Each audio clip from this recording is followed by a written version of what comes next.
along. This in the business is what we call a cold open. I was running a little bit late, so no time for fancy intro music or anything like that tonight. But hey, I hope we're as excited as I am for this one coming up. The Melbourne Storm with their round one record on the line, undefeated in so long. So long I can't even remember. Just in case, ahoy mate. Nice to be back here on the TikTok. Aussie John, ahoy there mate, over on the YouTube. 21 years undefeated in the first round. There we go. For those who want specifics, 21 years undefeated in the first round. That is incredible. What a record. I mean, if only premierships were won in round one, right? That's what Melbourne Storm fans are probably thinking. But hey, you guys have won plenty. Plenty. I think it's time for... So, you know what would actually be cool? I'm getting a little bit off topic here. But what would be cool is if somebody new wins the competition this season. And by new, I mean, like last year, we got an almost 20-year premiership drought broken. That sort of thing. Parramatta fall right into that category. And I've actually got good raps on them this season. I think the Mitchell Moses, Jonah Pezzett halves combination, probably one of the more exciting in the competition. It's going to take them some time to click, though. So I have predicted Parramatta for the top 8. I'm actually with Justin as well. For those of you who joined us in the Vegas streams, I actually labelled Parramatta as red hot smokies for the premiership once they get going. But as I said, it will take them some time for Jonah Pezzett and Mitchell Moses to click into gear. And, I think I know what I've done there with the TikTok screen. I apologize. But, what will, let me just mute that, I think is what's happening. So, I think that they will really click into gear towards the back end of the season, I think is what I was saying. JC Smoke, ahoy mate. How are you doing there, buddy? Big call from such an early point. What they're telling me. It is a big call, but hey, I do love a big call.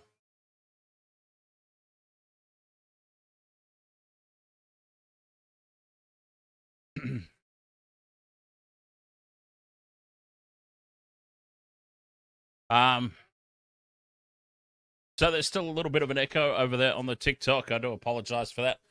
We will work behind the scenes and try and get that sorted as quick as possible. Briz Guy, 2742 over on the YouTube. Ahoy, mate. Big Mickey. Nice. Welcome along, my friend. Very interested to see how the Melbourne Storm track tonight. I've got big raps on their starting centre, Moses Leo. Now, if you've been following along, you've probably heard a fair bit about him. And I think he's going to burst onto the scene. I think that anytime try scorer, he's paying $3 for anytime try. So if you fancy a little bit of a punt, of course, do it responsibly. We have to say that. Do it responsibly. But I recommend jumping on that for sure. Moses Leo, anytime try scorer. And I was running through the team sheets before and just listen to this, right?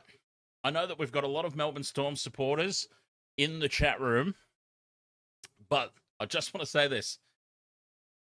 Stefano Atikimanu, Harry Grant, right? Okay, we're all good there. Josh King, Joe Chan, Ativalu Lisati, and Alec MacDonald. Okay?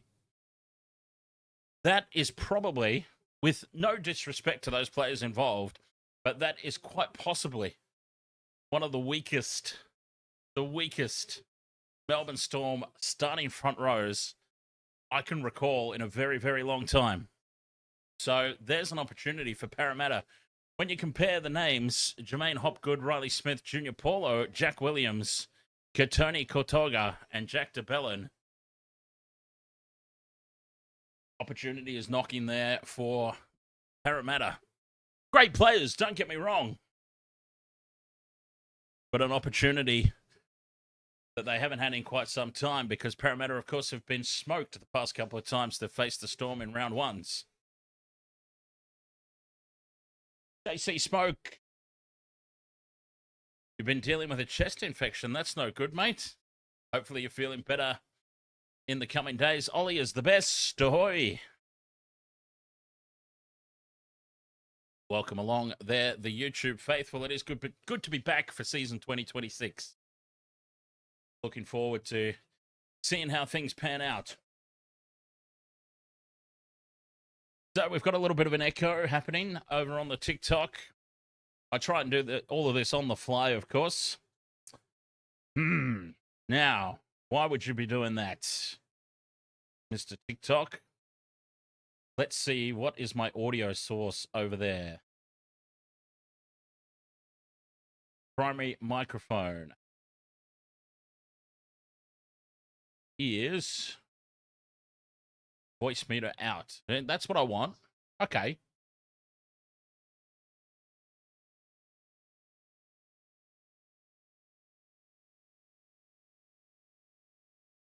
The primary microphone is all set.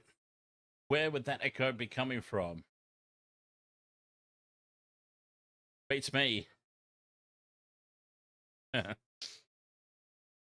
Somstar, ahoy, mate. Mickey Troy finding us over there on the TikTok as well. Thank you. Gamer Mel, channel member. Welcome along. Somstar says, who am I backing? Close game or Storm blowout? Close game for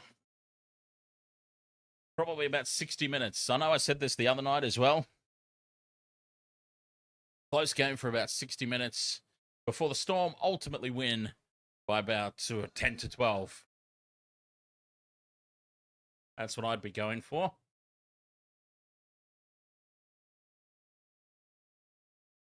See ya. Ahoy there, mates. Welcome along. What's the multi for tonight? Okay, so I won't have it up on the screen, but I will tell you this. I've got big raps on Moses Leo, the centre for the Melbourne Storm. Big raps on him. So Moses Leo, that's my first pick. Will Warbrick. Will Warbrick is going to have a big season. Especially because he has to stand up. He's in a position he's got to stand up and take on a leading role with Xavier Coates out injured. So let's go Will Warbrick, Moses Leo on debut. And I was talking about an opportunity up the middle for Parramatta. So Jack Williams, when he played for the Sharks, was always just running that inside line off the shoulder of Braden Trindle or Nico Hines. There's an opportunity there for Mitchell Moses. Turn one back on the inside and big Jack Williams rampaging through. Yeah, so Game of Mel, this one will be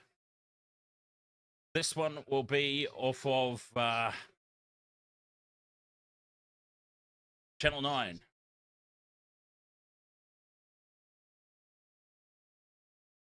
Channel 9, this one.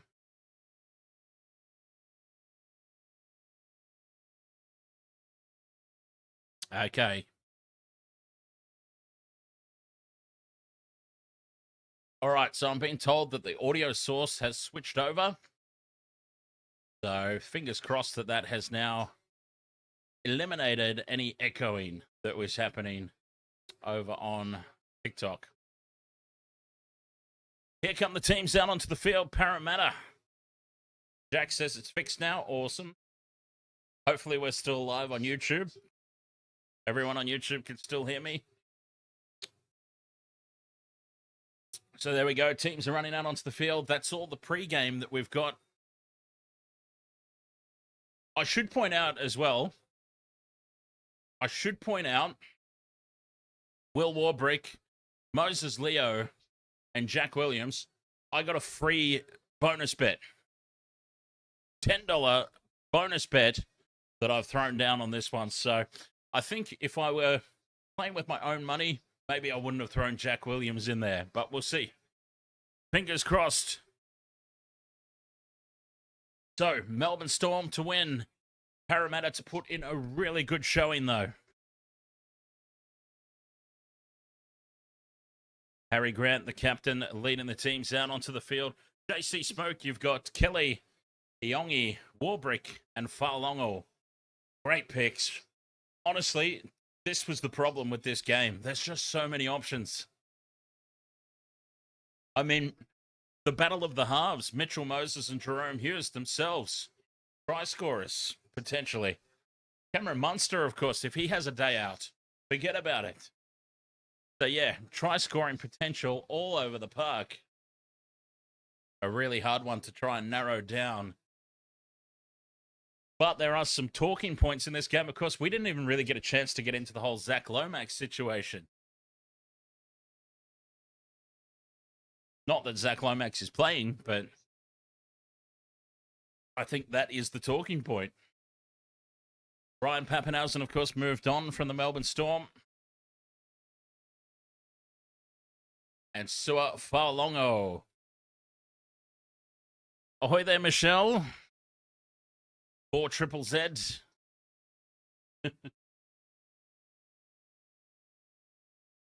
Four triple Z representing. See ya, says Moses, Warbrick, and Williams. That's a nice trio. Moments away from kickoff, round 1. NRL 2026, off we go. And it's Parramatta who get us started. Melbourne Storm will have first use of it. Munster takes the kickoff. And they'll start their set 20 metres out from their own line in front of their post. Well, 10 metres out. Now it's 20 because big Stefano Utukimanu, hopefully he doesn't rile up the opposition in this game. If you're a Melbourne Storm supporter, that's what you're hoping anyway. Joe Chan down the right-hand side. 25 out in midfield. Melbourne, we've got time off here because we've got a big problem early. Alec MacDonald is in La La Land. And a very nervous-looking Craig Bellamy up in the coach's box. Alec MacDonald with the hit up. And he's a bit wobbly. He's on the ground.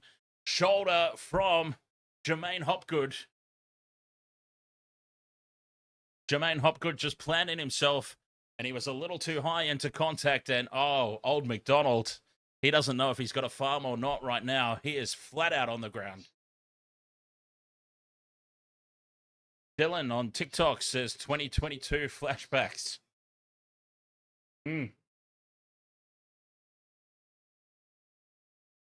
26 seconds into the game, and we've got time off, which actually allows me to catch up the game clock because I forgot to start it. We've got a brand new setup here on Wasted World of Sports, a custom scoreboard. The custom scoreboard, of course, relies on me remembering to press stuff. So that was probably my fault there.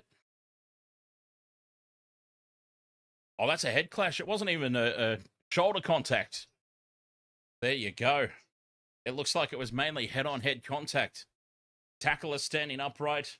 Runner going in upright. Now, we've seen these before. Oh, here comes the Medicab. This is not good news for Alec MacDonald. No, they've sent it away. Round of applause for him. He's like, no, I'm not going out on a stretcher. I'm not going out on a Medicab. He's up on his feet, and with a little bit of trainer assistance, off he goes. Now, this will be a very interesting call. 26 seconds into the game. The onus is on the defender to drop and make himself low enough. He was standing far too upright, and I wouldn't be surprised if this is 10 immediately. They've called it direct shoulder contact to the head on report, and 10 in the bin. Jermaine Hopgood. People who have him in their super coach team are throwing stuff at the TV right about now.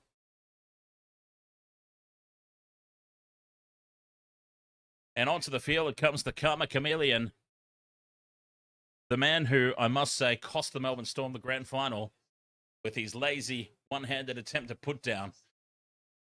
As Melbourne find touch on the halfway mark and into Parramatta territory they go.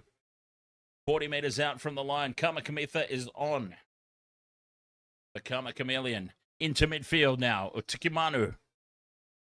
35 out from the line. Melbourne with the first opportunity. Grant goes from dummy half. He's got King. And King runs a nice line up the guts. Just outside the 20. They bring it left. Lisati takes 3 to bring him down.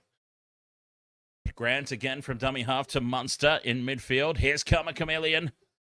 10 metres out from the line now. Melbourne, 5th and last. 6 again on the last tackle. Inside ball for Hughes, and he just resets things. Back in front of the post he goes.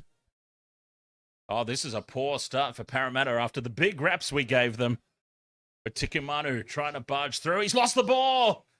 Stefano Utikimanu loses the ball. And Parramatta will come away with it inside their own 10. And they get a penalty. They've survived the first threat. The early onslaught. And it's Stefano Utikimanu. I'll tell you what, they brought him over from the Tigers with big raps and big expectations. You'd have to say that so far, he hasn't delivered.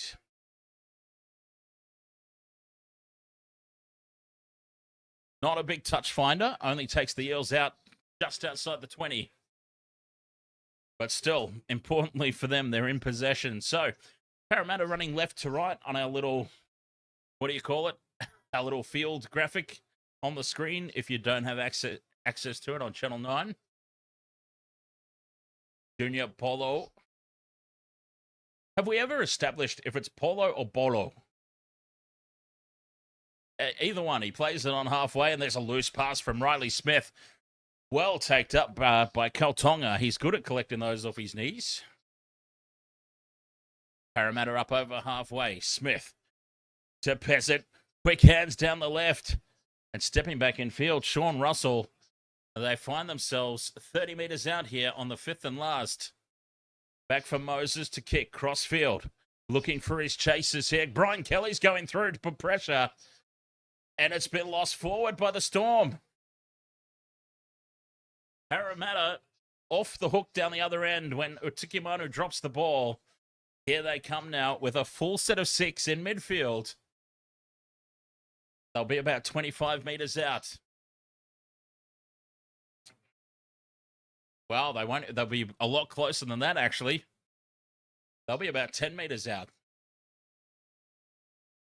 Midfield scrum, 10 metres out from the line. Here come the Eels. Let's move that a little bit closer to the try line.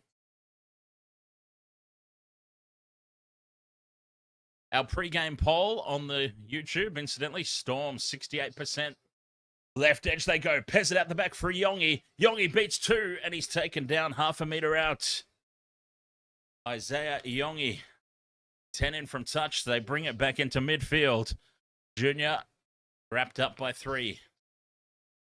That's tackle 2, just to the right of the post. Slow play the ball.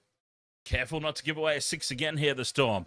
Left edge they go again. Tapped on nicely by Yongi to Sean Russell. Sean Russell steps off the left boot, and that's the opening try of the game. Sean Russell on your multis. It's potentially time to celebrate. Man in the bin, under the pump. The ball gets turned over. A penalty. And they come all the way back upfield. Force the mistake on the kick return. And Parramatta have the opening try of the match. Nicely shaped out to the left. Moses goes out the back to Pezzett. Yongi with the tap on. The no-look tap on, no less. Sean Russell with an easy step back off the left boot. Try is confirmed. Parramatta, when they had the ball and they got in attacking range, they looked really, really slick.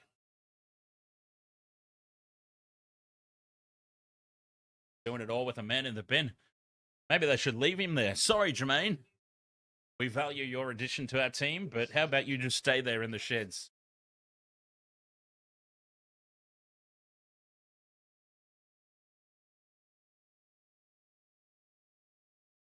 Now, this try's been confirmed, right? I hope so. Fantastic work. Sean Russell. Melbourne Storm scrambling for answers.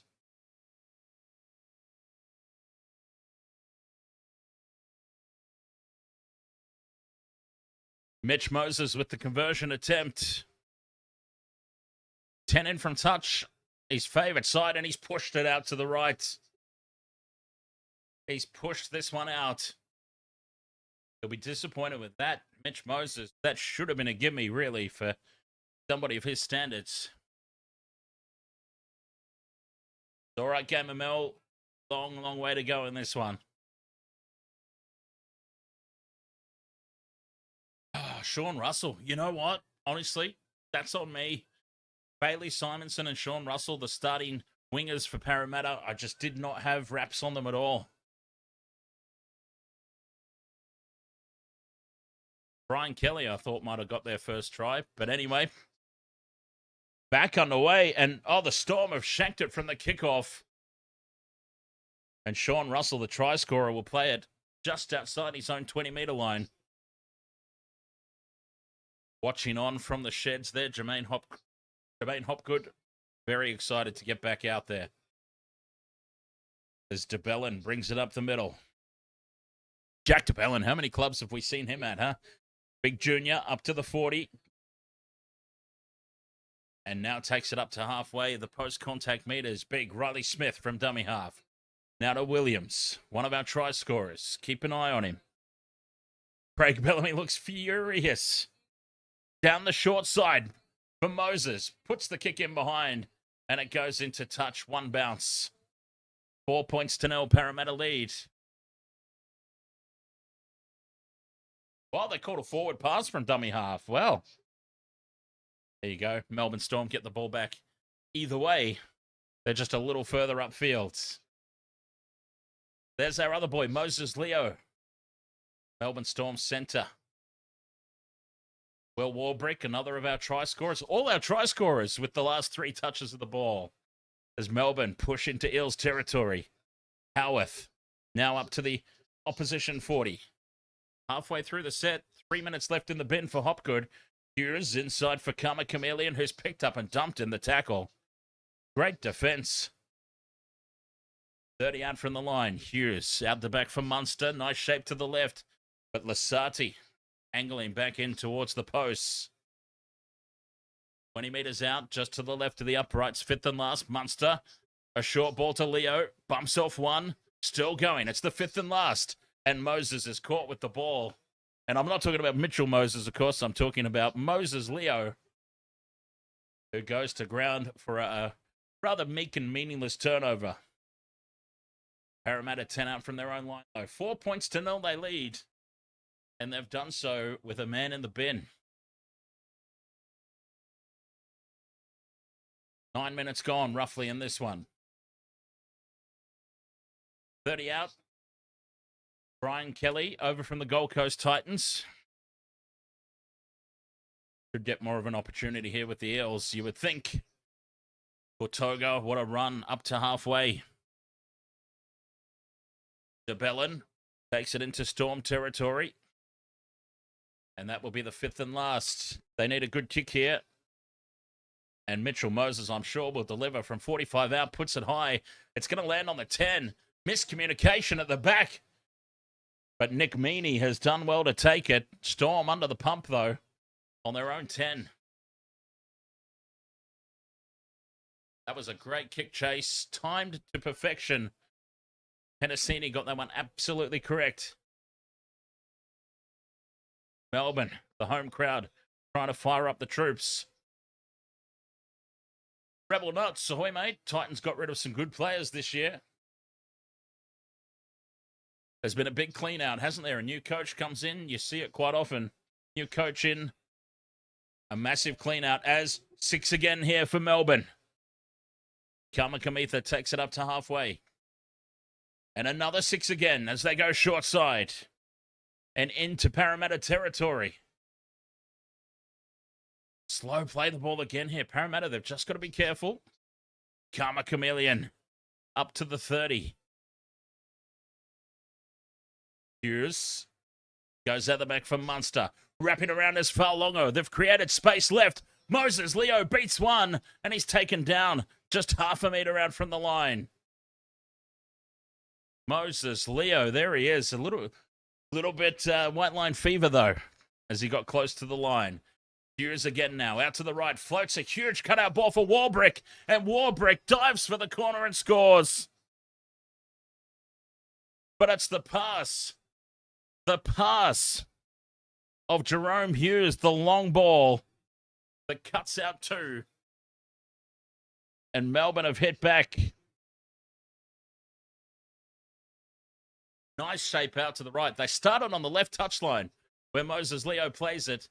Munster gives it to Harry Grant in midfield, goes to Hughes, sums the situation up nicely. And Jahrome Hughes just holds the ball out with two hands, waits for the Parramatta outside men to commit, and Will Warbrick has acres of space to run down the sideline and score. Moans, ahoy there, mates. So Jermaine Hopgood got 10 in the bin for a high tackle. 26 seconds into the match, Jermaine Hopgood and Alec MacDonald face to face. Alec MacDonald's been ruled out. He won't be back. And Jermaine Hopgood copped 10 in the bin.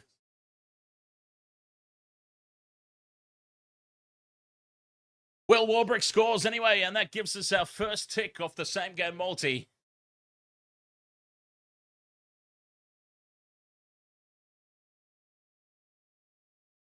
So we only need now Moses Leo, who the thing about Moses Leo, I thought he's going to be so keen for a try on his starting debut. Nick Meaney from the sideline. He moves and he strikes it well. It's on target. Just needs to hold its line. And it does. Nick Meaney puts another 2 points over for the home side. And Melbourne Storm lead this 6 points to 4.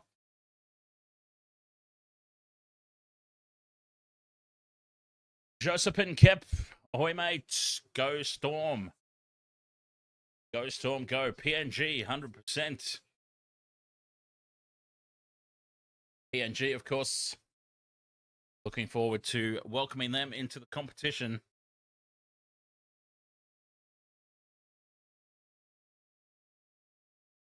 Six points to 4. 28 minutes to go in this opening half.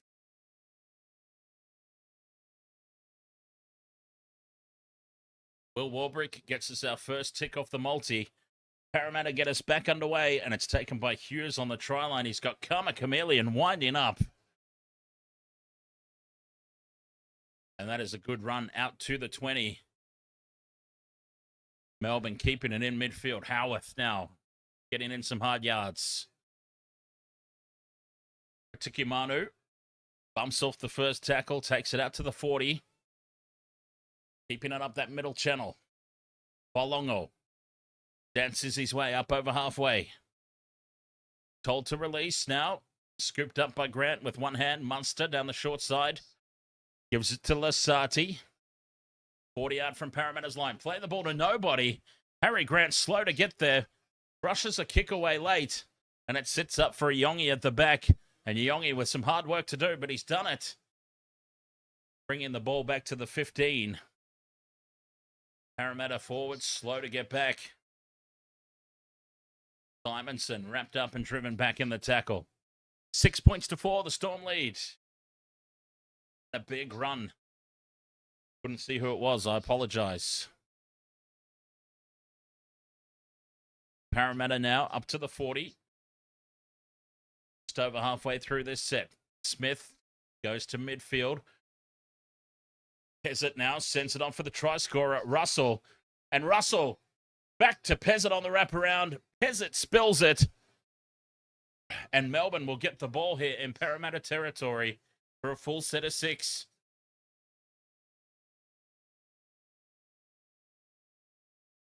Big contact from Jahrome Hughes with some help from Jack Howarth. Kind of forced the pushed offload.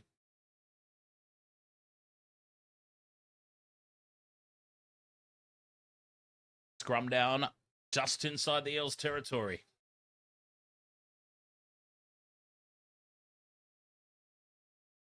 Let's go, Para, says Boogs. Melbourne win the scrum. Here's to Munster. Dummies left to Falongo. Takes the line on. And he's tackled on halfway in midfield. Falongo slots into dummy half. And Lisati will rumble it up into Parramatta territory. Short side of Tikamanu with a big run. Big leg drive and post-contact meters out the wazoo. 30 from the line. Scooped up by Grant. He finds space and goes straight through. Harry Grant will score under the posts. From 30 meters out, Harry Grant catches them napping. Oh, that was poor. That was really poor. Everybody having a little nine-eye time. And Harry Grant's taken advantage.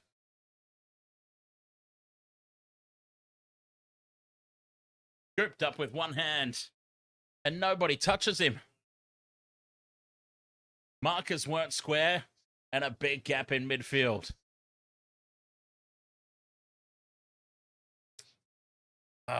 Harry Grant. Heads up play.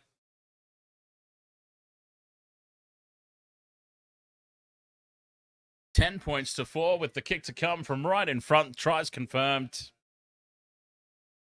And Nick Meaney will have absolutely no problem with this one.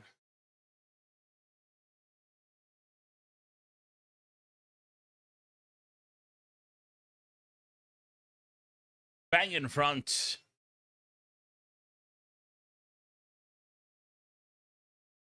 So Will Warbrick remains our only tick off the multi so far. We still need Leo. And we still need Jack Williams. But tries are rolling in, so plenty more to go, I reckon. Nick Meaney from right in front slots this one over. Easy as you like. And it's 12 points to 4 in favour of the home side, the Melbourne Storm. Doing it nicely at the moment. So, what have we got going on in the chat room? Welcome along, everybody. Waste of Water Sports. We'll be covering as many games as possible this season, but we do, of course, have the Melbourne Formula One, well, the Australian Formula One, I should say, Grand Prix coming up on Sunday. Looking forward to that one, the first race of the new season. Back underway in this one, though. Melbourne leading 12 points to 4. And it's Karma Chameleon from the kickoff. Nice hit up. 15 metres out now in midfield. Howarth takes it out to the 20. George Kawaba Rabao. George Kawaba Rabao. Ahoy there, mates. Go the mighty Storms. Utikimanu bumps off Moses and takes it up to the 40. Now, that was a no-nonsense run. Grant now to Munster. Catches them napping. 6 again. Hughes steps back off the right boot and goes straight through Riley Smith. Fends off a second. And he's finally brought down 40 out from the Eels line. Munster onto Lisati. Melbourne are really looking like they've got a roll on now. 30 metres out just to the left of the post. Back in Parramatta territory. Munster. Late ball out the back for Hughes. Falongo wrapping around the back. Creates some space down the right for Howarth to fend off one. Taken down by Isaiah Yongi in a try-saving effort. Forcing the mistake. Forcing the turnover. Isaiah Yongi. That tackle needed to be made. Howarth says goodbye there to Penasini.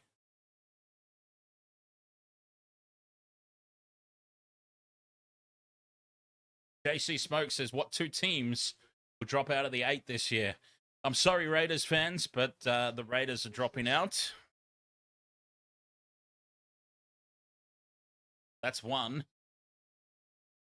Scrum down 10 metres out in midfield. Parramatta survive a little scare. Big defence from Melbourne in midfield, led by Otikimanu and Kamakamitha.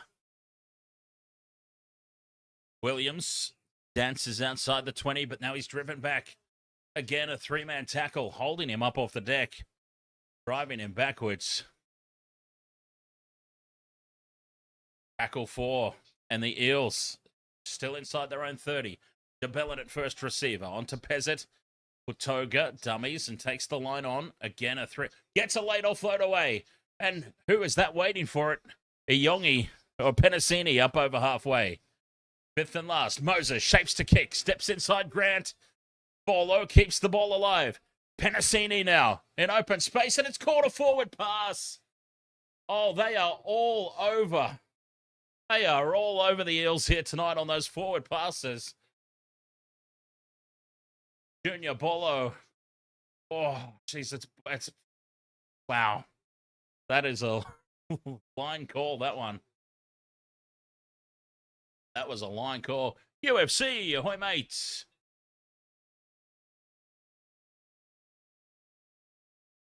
How are you, my friend? We missed you in Vegas. Up over halfway again now, the Storm. Warbrick.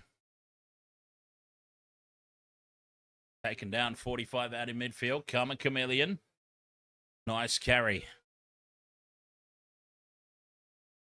Keeping it in midfield now. Hughes with the short ball to Lisati, who wasn't expecting it, and he's knocked it on. Parramatta will secure the turnover ball. 35 out from their own line. They're stuck on that left channel, though. They want to bring it back in midfield. That's exactly what they do now. As Simonson spins in the contact. Can't get away from the tackle. Lisati, who's trying to make up for that error. Keeping them honest.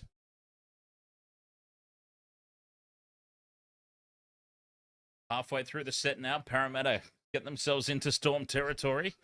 Has it to the line. Now, that was a flat pass. That one actually was forward, and they didn't call it. 2 tackles left. Riley Smith spots some space, floats it up nicely for Dylan Walker, who's been injected into this game. Final tackle now for the Eels. Moses is going to have a run. Moses down the short side for Penasini. Penasini gets through the tackle of Leo, fights through the tackle of Harry Grant, and eventually taken to ground half a metre out here on the right edge. Scrambling defence of the Melbourne Storm, bringing them to ground.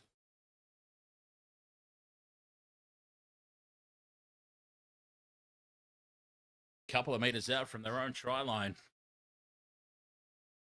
Yeah, I think that the Raiders will really struggle without Jamal Fogarty.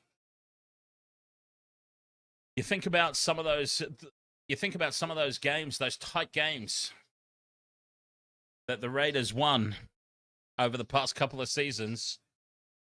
90% of them, I think you'll find, Jamal Fogarty. It was either goal kicking or distance kicking that kept them in the game. I just wonder what they're going to do without him. I think they might struggle. Munster with an early kick here on play 4, trying to turn them around, find space in behind the Eels, and that's collected by Parramatta just outside their own 20, and Simonson's a little upright. He's driven back just outside the 20-metre line. And for the exact same reason, UFC, I actually don't think Manly will be as terrible as people are predicting them to be with Fogarty coming in. Yes, DCE has left and gone to the Roosters to make them a genuine premiership threat, but Fogarty coming into Manly, I mean, big run here from Brian Kelly, beats 2, and then he gets up to try and go again, and he spills the ball. It's been lost forward by Parramatta on halfway. Captain's challenge, our first one of the game. They're challenging the call of knock on. Gina, ahoy there. Is that Gina Ferracini with a new account?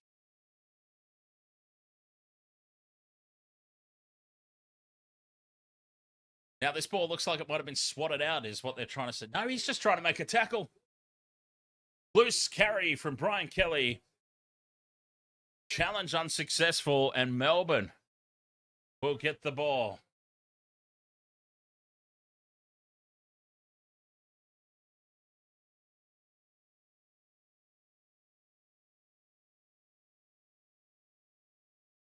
Well, looks like the ball's gone backwards anyway. So there you go. Parramatta have burnt their challenge. The call was knock on, which was an interesting one.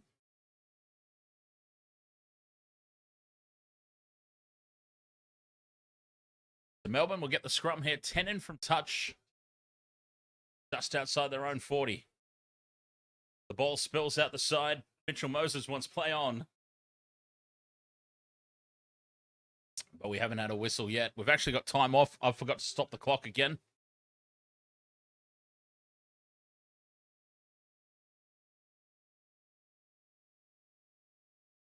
All right, because I probably missed it quite a few times. Munster in midfield onto Hughes. Falongo.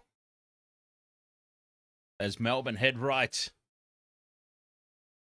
Slow play the ball on the halfway line. Back into midfield for Lisati. Oh, that's Joe Chan, sorry. My apologies.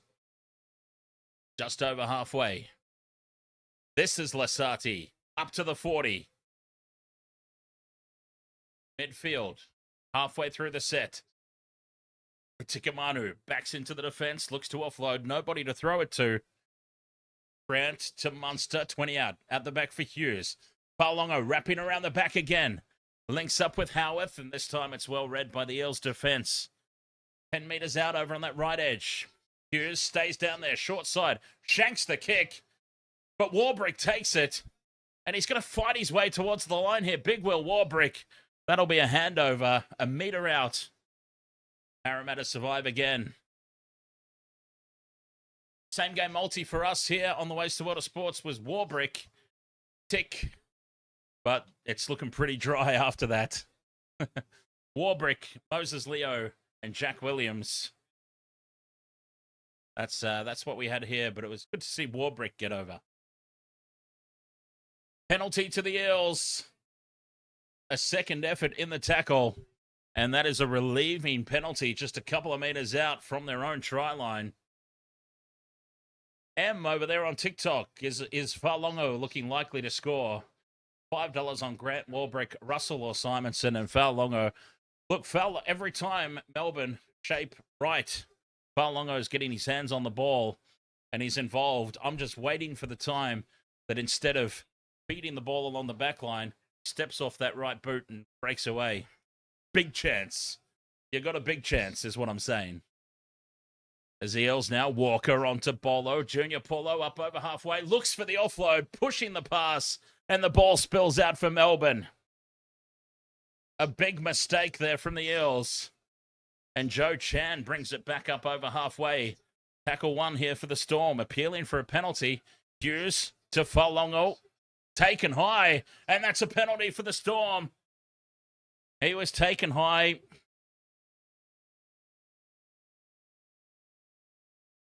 Six from 10 completions there for the Eels. Not good enough.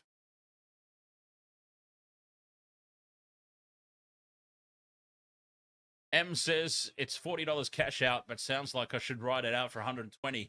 Absolutely. Well, put it this way. If $40 is really, really meaningful to you right now in this moment, take the money. But there's still 14 and a half minutes left in this opening half, and there's another 40 minutes left to play, and you only need that one more try scorer, yeah? So... And that one try scorer is getting very heavily involved in the attacking play. Hughes now down the right edge with a nice short ball there for Lisati. Well read by Pezzett, but it opens up now to the right for Howarth. Howarth slides over the line, and Melbourne are in again. Attacking the short side, Jerome Hughes. Stay close to that man tonight. Everything that Jay Hughes touches is turning to absolute gold.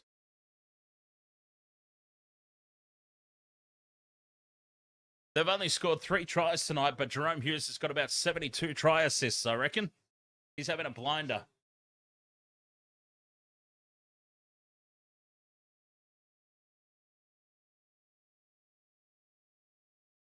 Gamer Mel is celebrating. Gina Ferricini is celebrating.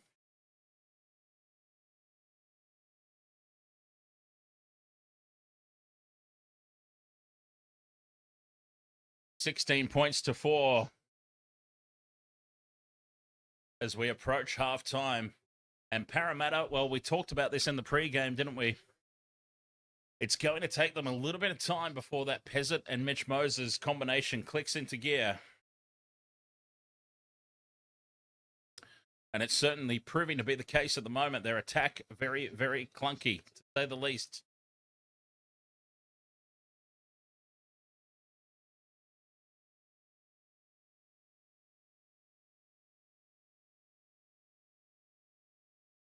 From out wide on the right-hand edge, Nick Meaney.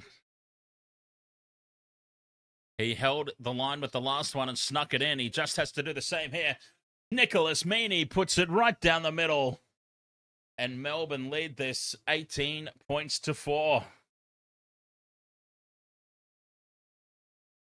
Parramatta, it has been disappointing, really. They've shown glimpses. It's very much like, remember how it's been the brief moment of good-looking stuff. But overall, it's been quite disappointing and tough to watch if you're an Eels supporter, I'm sure, because it's got to be feeling like just more and more of the same. It's back underway for Hughes. Gives it to Lisati for the hit up. 18 points to 4. 12 minutes left in the game. No, not in the game. Sorry, 12 minutes left in the first half. Sorry. Probably just freaked everybody out there. There's King now. Brings it outside the 30 in midfield. Grant goes left for Lisati. 5 short of halfway. Grant scoops it up with one hand again. Takes on Mitch Moses. Offloads for Munster. Munster's got a Tikimanu in midfield. That's the 5th and last hit. Good defensive set for the Eels. Grant goes for Hughes, who shapes to kick and goes on a run. Chips over the top for himself. Hughes needs the bounce. But Yongi gets the bounce. And Yongi's away. Steps back in field. And he's tackled just over the halfway line by Sua Fa'alogo. What a contest that was. Isaiah Yongi charging onto the ball versus Sua Fa'alogo. Immediate shift here from the Eels, and they break away now. 20 out from the line. Stepping inside Falongo here, Penasini. 1 to beat. Reaches out and can't quite get the ball over the line.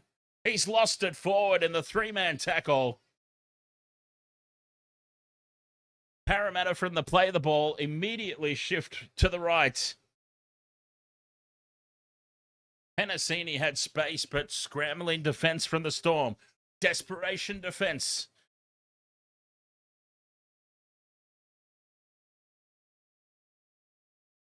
Penasini beats Nick Meaney, leaves him standing, steps inside Falongo, and the try-saving tackle.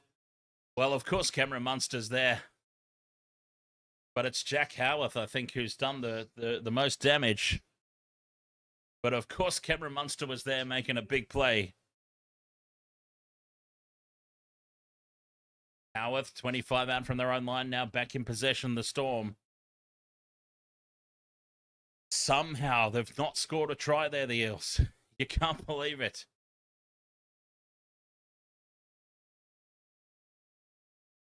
Grant to King. Brings it out to the 40. 2 tackles left in the set. Grant dummies down the short side. Brings it back open for Hughes. Hughes gets up over halfway. 5th and last. Munster will take over the kicking here. Puts it high off the left boot. Going to land about 10 out. They're chasing hard here, the Storm. But it's an easy take at the back. Parramatta back in possession. And Yongi stays down here looking for a high shot. It's a Tikimanu, so that's big man on little man. And Mitchell Moses is just slowing things down here, letting everybody know that we're playing for the penalty. Yongi stepping into the contact here. And yeah, Utikimanu over the top. I mean, we've seen these penalised a lot, haven't we?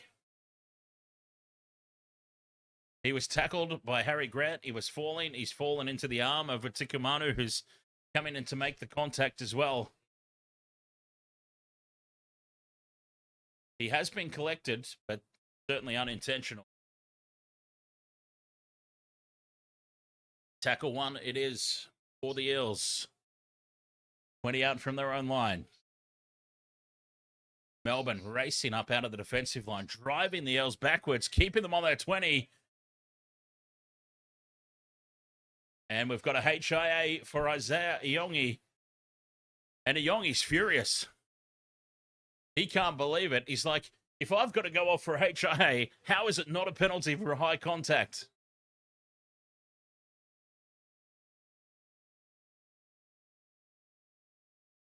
And it's probably a fair question, to be honest.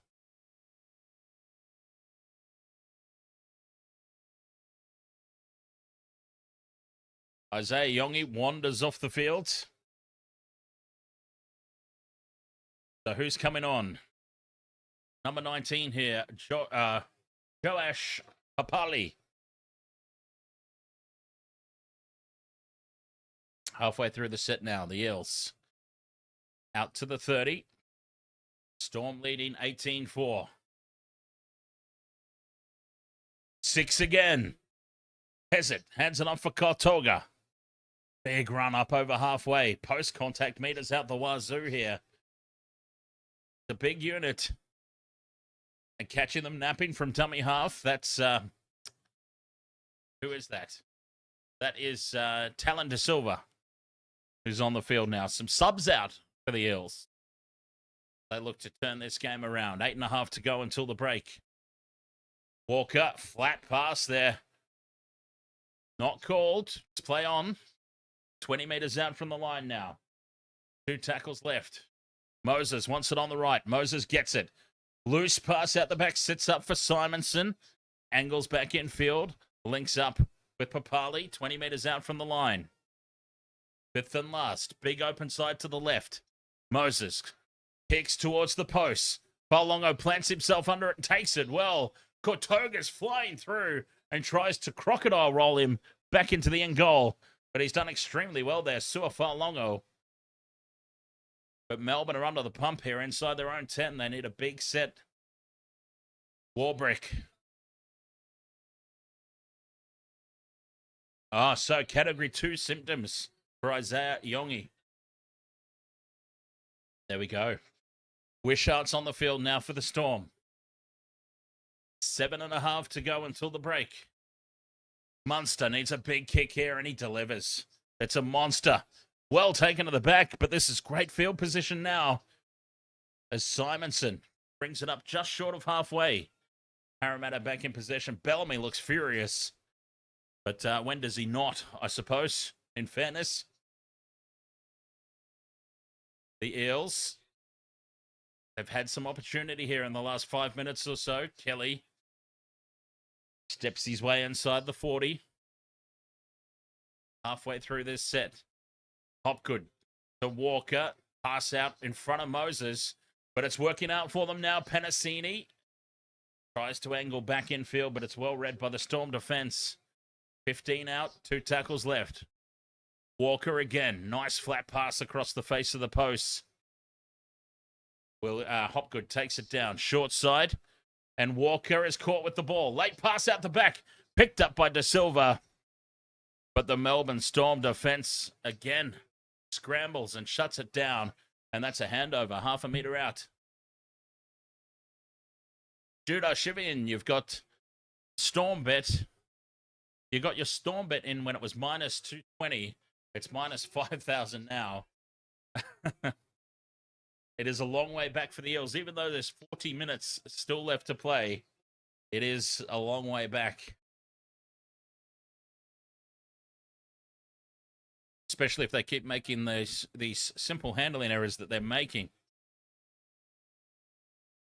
30 out from their own line now, Melbourne, with 6 minutes to go in this opening half. Falongo, again, he's copped a high one there, Falongo, but it's hard to not cop him high, isn't it?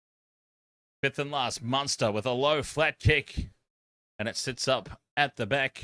Parramatta, it's not Isaiah Yongi, of course, who's off the field for HIA. So who is shifted back there? D-Funk, ahoy mate. 6 again for Parramatta, 30 out from their own line. Game of Mel in the Waste of Water Sports tipping contest. I've gone for the Storm in this one.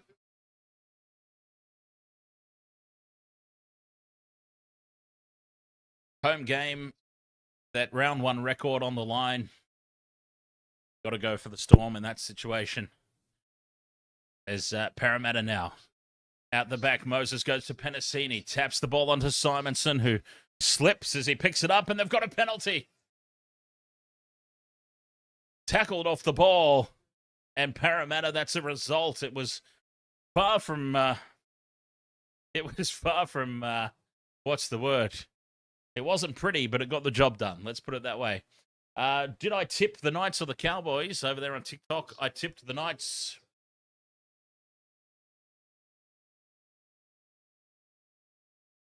Yeah, I think it's going to be a rough year for the Cowboys. And we've got Todd Payton was our preseason prediction for the first coach to get the axe.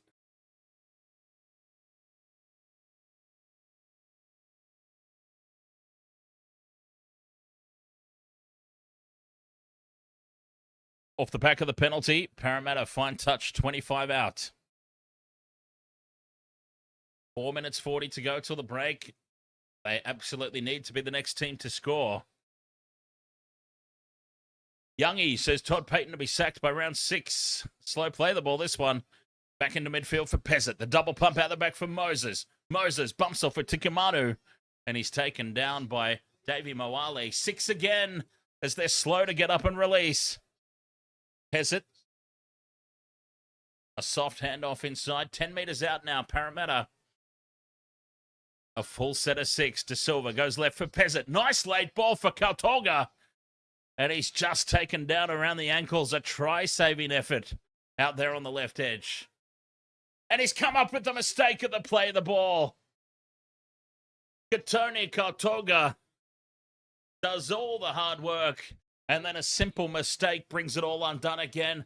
This is the frustration for Parramatta fans. A sloppy play of the ball. He'd done all the hard work. And what a let-off here for the Storm. They'll get the scrum 10 metres out. And they're off the hook with 3.5 to go till the halftime break. 100% of the tips so far, yes. Unfortunately, not a great start to our same-game multis, though. We got Will Warbrick, but that's it. Still 2 legs that we need to get across as Melbourne come up with a mistake now, and Parramatta scoop up the loose ball. Harry Grant's now given away a penalty by losing his temper and racing up to give Talon De Silva a big shove. Both teams now with some push and shove and some shirt grabbing.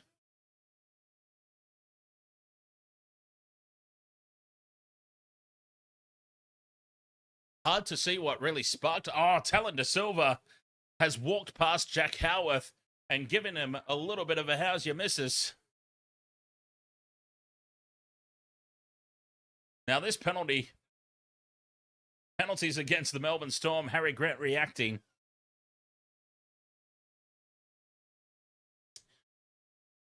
Take the 2. They tap and go, 20 metres out.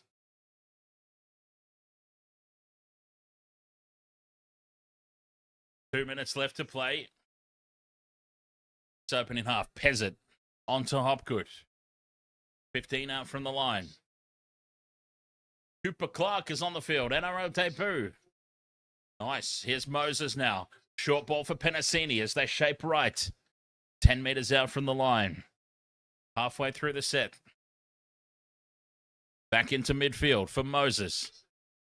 Goes out the back for De Silva. Through the hands. They go left. From edge to edge, and a big hit there. A big hit has forced the mistake. Joe Chan makes the tackle. And Melbourne survive again. Another mistake. Another incomplete set for the Eels. And it's Jonah Pezzett, former teammate, now enemy. Joe Chan's lined him up and let him know about it.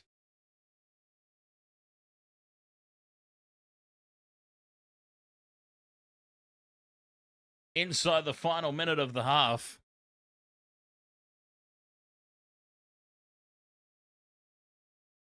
The scrum will go down. They've called for it.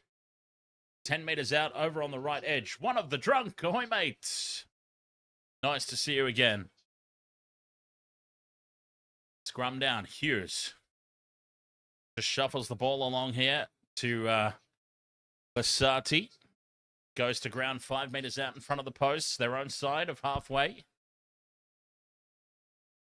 Big defence from the Eels. They want another crack here before the siren. Don't think they're going to get it, though, as Munster brings it outside the 20. 20 seconds left. One of the drunk, you need the Eels, plus 6.5. What do I think? I think the Eels are going to need a big and much improved second half effort. With 7 seconds to go in this opening 40. And it's the 5th and last now for the Storm, just short of halfway. Munster dribbles it into touch. The siren sounds, and that is the halftime break. 18 points to 4. Melbourne take the lead into the break. I mean, look, to be perfectly honest, it would be difficult to call it a dominant first half. They've made the Eels pay for constant mistakes that they made. I mean, let me bring it up right now. The Eels' completion rate, it was, at one point there, it was just absolutely abysmal. I don't know what it's ended up as right now, but let's have a look. Team stats. What? Team stats. Because when you look at it like this, okay, possession, 51%. Well, actually, possession just updated on the stroke of half time, 50% apiece. Oh, there we go. It updated again just to make a fool out of me. 51% Melbourne, 49% Eels. That's far from domination. But this is where the game's been won and lost at the moment. Completion rate, Melbourne, 78%. That's quite normal after a half a footy. Like, the top teams, sometimes you'd expect that to be up in the 80s, right? Just sneaking up into the 80s. But 78 is more than acceptable. I mean, they'll be satisfied with that, probably. But Parramatta, 61% completion rate. That's terrible for a reserve grade team. That is abysmal. 13 from 21 completions. I don't even need to go any further into the stats to tell you where this game's been won and lost. That is just an abysmal completion rate for a top-level NRL team. Now, I did say that it will take some time for that Pezzett and Moses combination to click into gear, but 61% completion rate has nothing to do with the halves pairing. Let's be honest about that. That is just basics.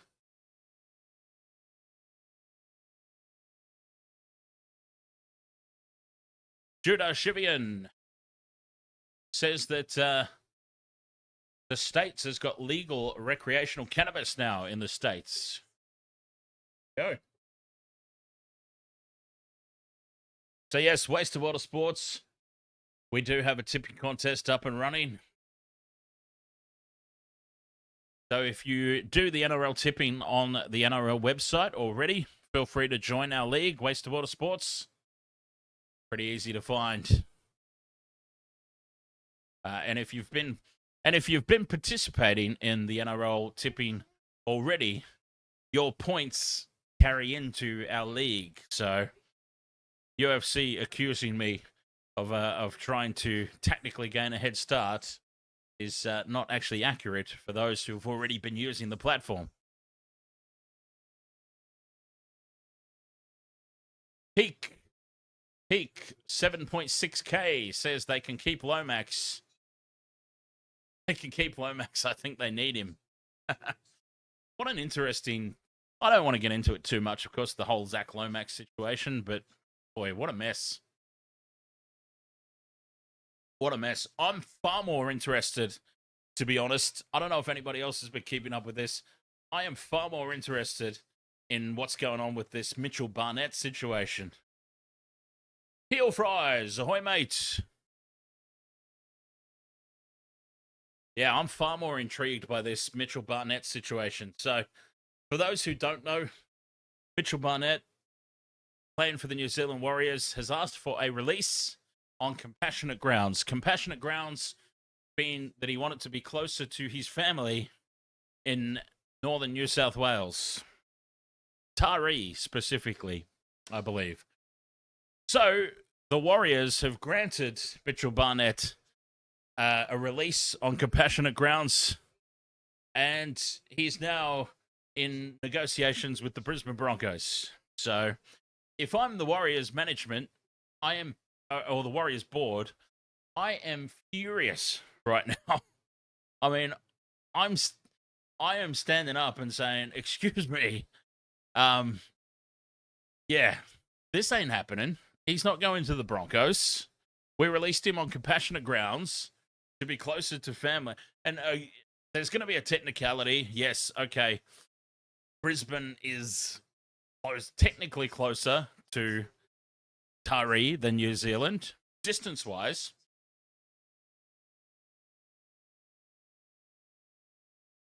Why move to New Zealand in the first place, knowing they train and have home ground in New Zealand? Well, I don't know the full story, but it's something to do with an illness, to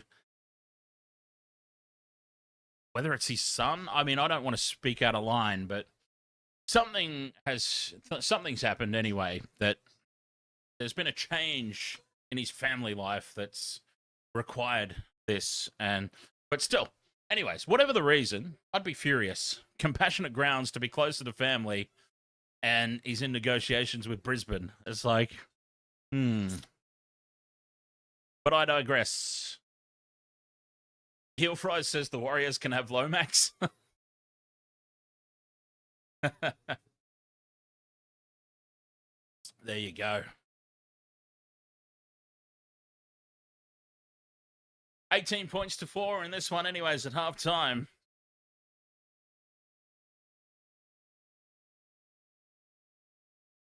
Larens, sorry. My apologies. Larens on TikTok. Hey, Alana, how are you? Larens says De Silva playing terrible. He's going to get another spray from Moses. There's been a few players for the Eels that have been terrible. I'll tell you what, somebody who's been decent has been Penasini. Penasini's looked threatening a couple of times. He's got the ball. Desperation defense, the Storm, was all that stopped him from scoring a try earlier. So he's been going all right. Moses has been solid without being sensational. He's doing all that he really can behind I feel like a bit of a goof anyway, because I was talking about the forward pack being an area where Parramatta could potentially get some sort of advantage. I said this is probably the weakest on paper forward pack that Melbourne's run out in quite some time. And they've made a mockery of that. 796 meters gained to the Eels, 704. Schmooky says, why are my Eels playing so poo? Yeah, it's really not been a good start. Really not been a good start at all. Hard to pinpoint exactly where that's going wrong. But anyways, Waste the World of Sports. I will have myself a quick break. And when I come back, let's talk about top 8. Because there's some regulars back in the chat for the first time this season. And there's some new people floating around there and maybe haven't heard and would be interested in the predictions for the season ahead. All right. I'll be right back.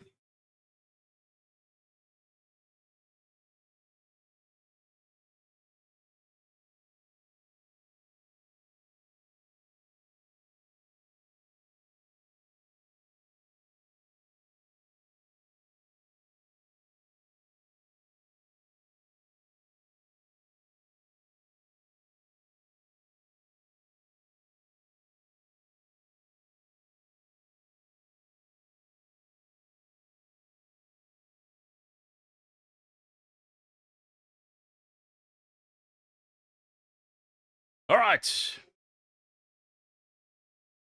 Let's go through this, huh?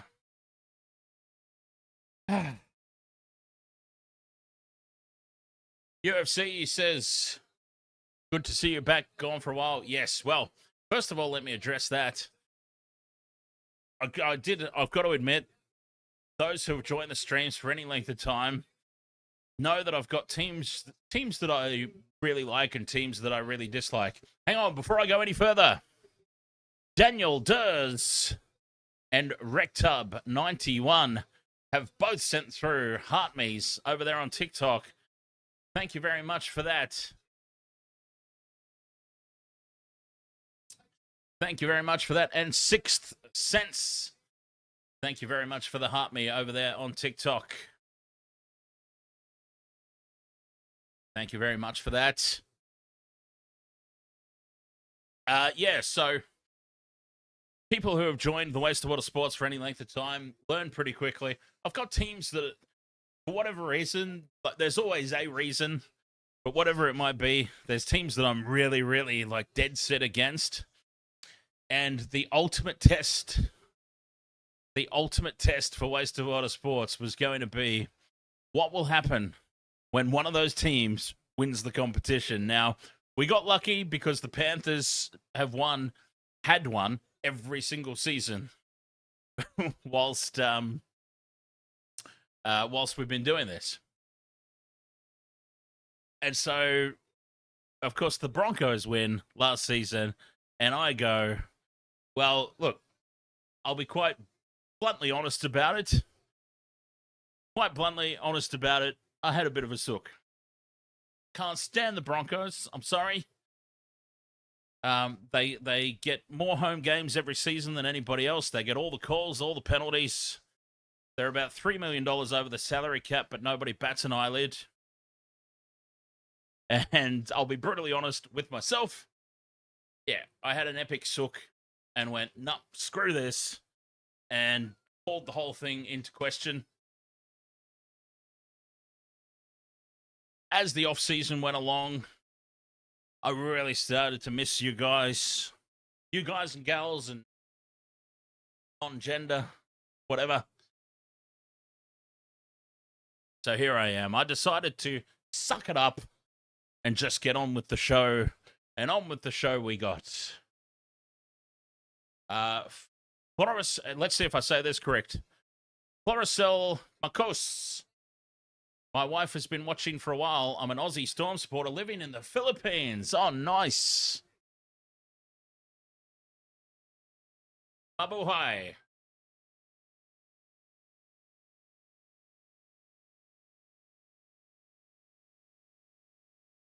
Rebel Nuts says, I didn't even know they were 3 million over the cap.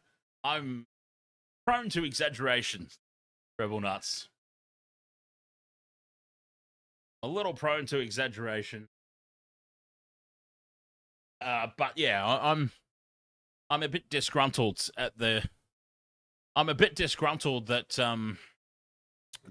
greenlit the Ben Hunt contract.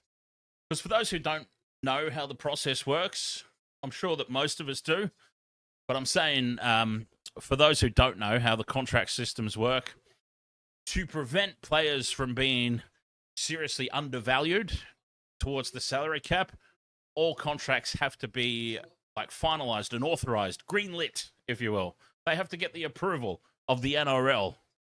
Now, the Broncos got Ben Hunt for half of what he was on at the Dragons.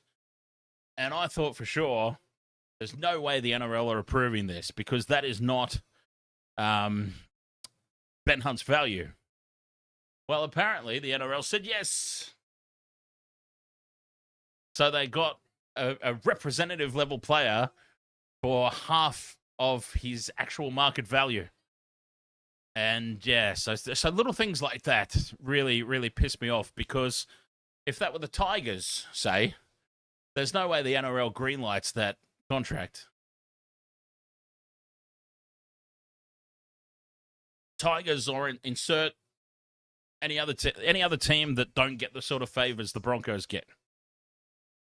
All right, enough Broncos rambling. So, predictions UFC wants to know. Predictions. Okay. Here's my predictions for the 2026 season. Panthers, Roosters, Grand Final. Panthers win. Matty Colkin, ahoy, mate. Raiders drop out of the 8. I'm starting to second guess my call of Parramatta being Smokies. Before we saw any action, I said Parramatta were my Smokies for not just making the 8, but going deep into the playoffs this season. I think the Rabbitohs will be beating down the door of the 8 this season. I think the Cowboys are going to have a rough year. The spoon goes to the Titans. Cowboys will have a rough year. Todd Payton will be the first coach sacked. Teams are out for the second half. 18 points to 4, the Storm lead. It will require a monster effort here from the Parramatta Eels to get themselves back into this one. Game ML, you hope you can watch the whole stream, or the whole game. Sorry, the whole game. You need to leave the house at like 7 a.m. tomorrow. Oh, boy. That is an early start. Matty Colkin, how are you, mate? Nice to see you again. Referee blows the whistle. Second half is underway, and Parramatta will get first use of it. And they will start this set of 6, 20 out from their own line. A couple of things to state the obvious. They have to be the first team to score. They need to get themselves in a little bit of a roll. Thank you very much for the heart me over there on TikTok as well. I do apologize. I don't know what your username is. It's just come up on my screen as a whole bunch of squiggles. Up over halfway. 4 tackles into this set. It's a great start for the Eels. I tell you what, Jason Riles has put the rocket up him. They have come out firing here this first set of 6. Moses down the short side with a nice inside ball for Penasini. Penasini's held up.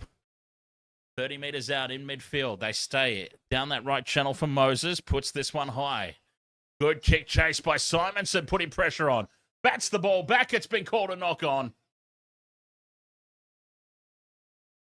They have no captain's challenge left either, let's remember, but Brass, ahoy there, mate, over on TikTok. Iced Earth, ahoy, mate. Nice to see you again. 6 again now for the Storm. I was going to say it was a very slow play, the ball, that one. 6 again's been given. Wishart in at first receiver. Brings it back into midfield. Craig Howarth, ahoy, mate. So I hope everybody enjoyed my predictions there at halftime. If you didn't quite catch them, a little skip back in the video to the halftime break to run through them if you would like. My predictions for the year ahead. Grant scoops it up with one hand. Munster drops it off inside for Lisati. They're 40 metres out from the line now, the Storm. First points for the Storm would be a killer for the Eels, you'd have to think. Hughes steps off the right boot, almost catches them napping. 5th and last. 30 metres out from the line. Oh, is that the fifth? That was the 5th and last, so that's a handover. There you go. Parramatta have survived. It's all right, Jerome. He looks confused. Craig Bellamy's furious. I didn't know it was the 5th and last either, mate. Channel 9 had it listed as the 4th tackle. So there you go. Jerome Hughes was watching the telly, I think, as Parramatta now winning the early territory battle here in the second half. 6 again, late in the set. Oh, that is a coach killer. Kotoga with big leg drive again. Makes some great meters. 30 out from the line now, the Eels. Hopgood onto Walker, Moses at the back for Yongi, who's back on the field. Great news there for the Eels. Isaiah Yongi back on. 20 metres out, 4 tackles left. Back into midfield. Walker with the short ball to Hopgood. Forces the pass, and it's taken by Jerome Hughes. Another incomplete set for the Eels. Pushing the passes. Totally unnecessary. And Melbourne off the hook again. Nate Morley, thank you very much for the tiny diny. And Rectub 91 with the You're Awesome. 5 of them. Cheers, Rectub. As Howarth Nick Meaney rather looks for somebody to offload to. Melbourne up over halfway. Scooped up by Grant again. Charging onto it is Hughes. Goes straight up the middle. Kortoga brings him down. 30 out from the line on the fifth and last. Munster wraps around to the short side. Dinks it in over the top for Warbrick to compete, but it's well taken at the back. And Parramatta have possession. 4 minutes gone in this second half. No change to the score. Dylan needs another try from Jack and under 44.5. And we need Sua Fa'alogo for somebody. Somebody I recommended to them to let it ride. As from dummy half, finding some space. De Silva nearly got his way through. Moses now slots in at dummy half. He's been caught with the ball. Nice tackle by Cooper Clark on debut. Fifth and last, Pezzett takes over the kicking. Sends it deep for Falongo. Takes it 10 out. Falongo now with some fancy footwork. Creates some space left. The Melbourne Storm are in open space. Moses Leo steps back in field and he's wrapped up just inside the 40. They're on side of halfway. Meaney running across field. Links up now with Warbrick. Warbrick straightens. Looks to offload. Common sense prevails and he goes to ground just short of halfway. Howarth takes it into Eels territory halfway through the set. Good field position this one now for the Storm. Wishart drops it off for King.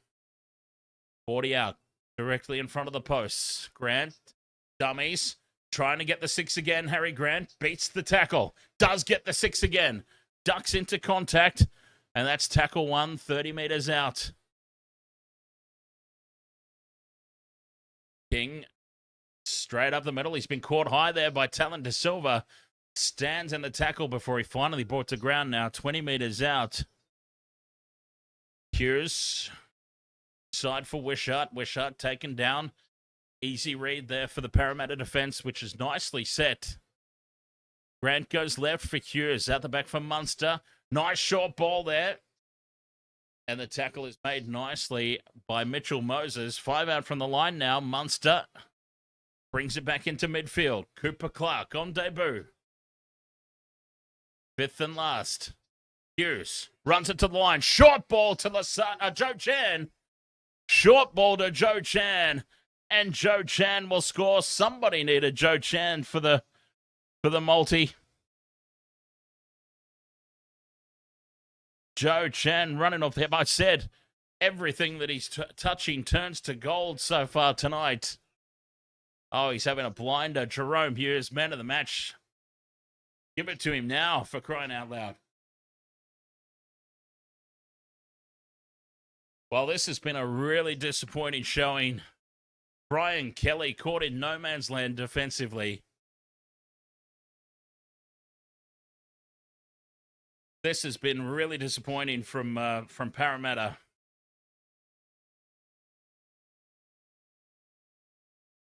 $22 points to 4. The kick to come from right beside the posts. One-way traffic.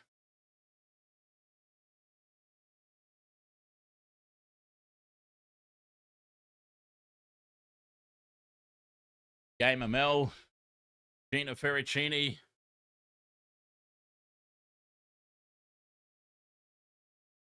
Some very excited Melbourne supporters.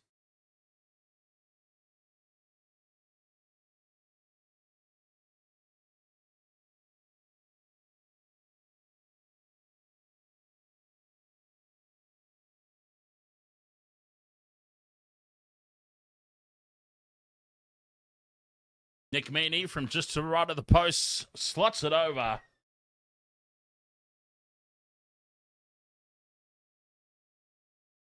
And it is 24 points to 4.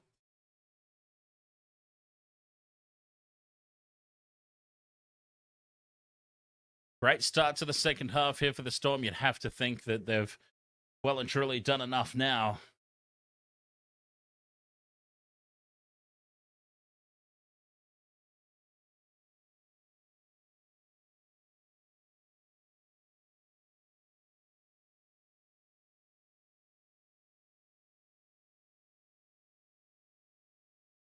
Back underway. Melbourne well and truly in control of this now. 20 points. Really impossible to see how Parramatta come back. I mean, it would be an absolute dead set miracle. Grant goes back in field for Falongo. Almost bursts his way through. Pezzett swings him down by the shoulders. He was almost away. Back in field for Falongo to go again. Oh, he's so heavily involved all over the place. Short side, Hughes puts this one high. Contestable ball. Warbrick bats it back. Kotoga spills it backwards, though. Play on. Parramatta have it. 10 out from their own line on this left edge.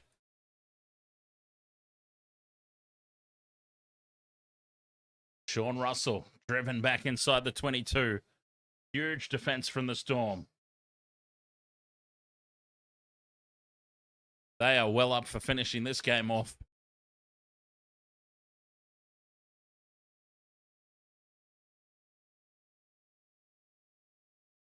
Game of Mel. You should sleep, but you want to watch Melbourne. Star, the short ball was by Jerome Hughes. Man of the match performance, surely. Fifth and last now for the Eels. Moses puts it high. Sends it deep, taken on the 10 by Falongo. He returns it outside the 20. Nice run. DeBellin wraps him up there with the help of Riley Smith.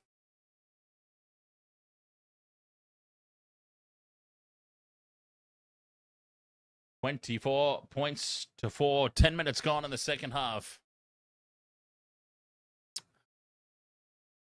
One-way traffic, really, at the moment. Antoine over on TikTok. Ahoy, mate. Welcome along. Joe Chan, the most recent try scorer, takes it up to halfway. Now, Grant takes the line on. Hughes with a nice inside ball for Wishart. Back up over halfway. Slow play the ball. 6 again. And then Harry Grant's been taken around the shoulders. Wishart goes into dummy half. They're 30 out again now as Tukamanu goes up the middle. Takes it to the 20. The Storm are just rampaging now. Another set restart. Back-to-back 6 agains and a great run from Cooper Clark. They're 5 meters out now just to the left of the post. Munster. Inside ball for Wishart. Wishart from a standing start.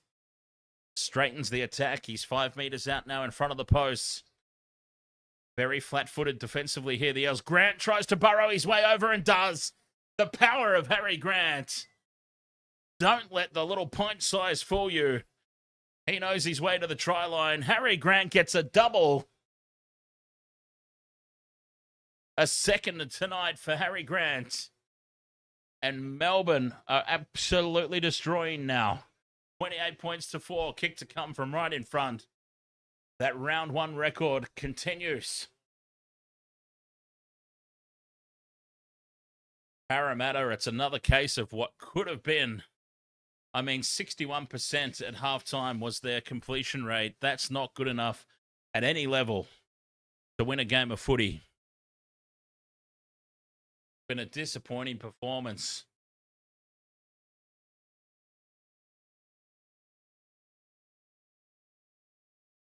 Game of Mel, you're enjoying this new setup? Very nice. Yeah, during the off-season, I basically said, bugger it. I'm going to build my own broadcast setup. So that's what we have. Yansky, ahoy, mate. Oh, it's Rodney. Cheers, mate. Nice to see you. How's everything going? Nah? Just a family man since, well, I was going to say since last time we hung out. Would have been a long time ago now when you think about it, wouldn't it? Nick Meaney from right in front puts it over. And it's 30 points to 4. The Melbourne Storm on a roll.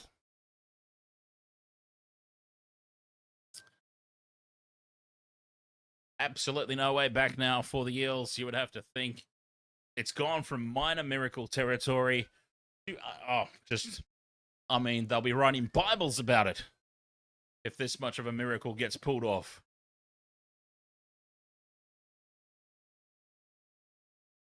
13 and a half minutes into the second half.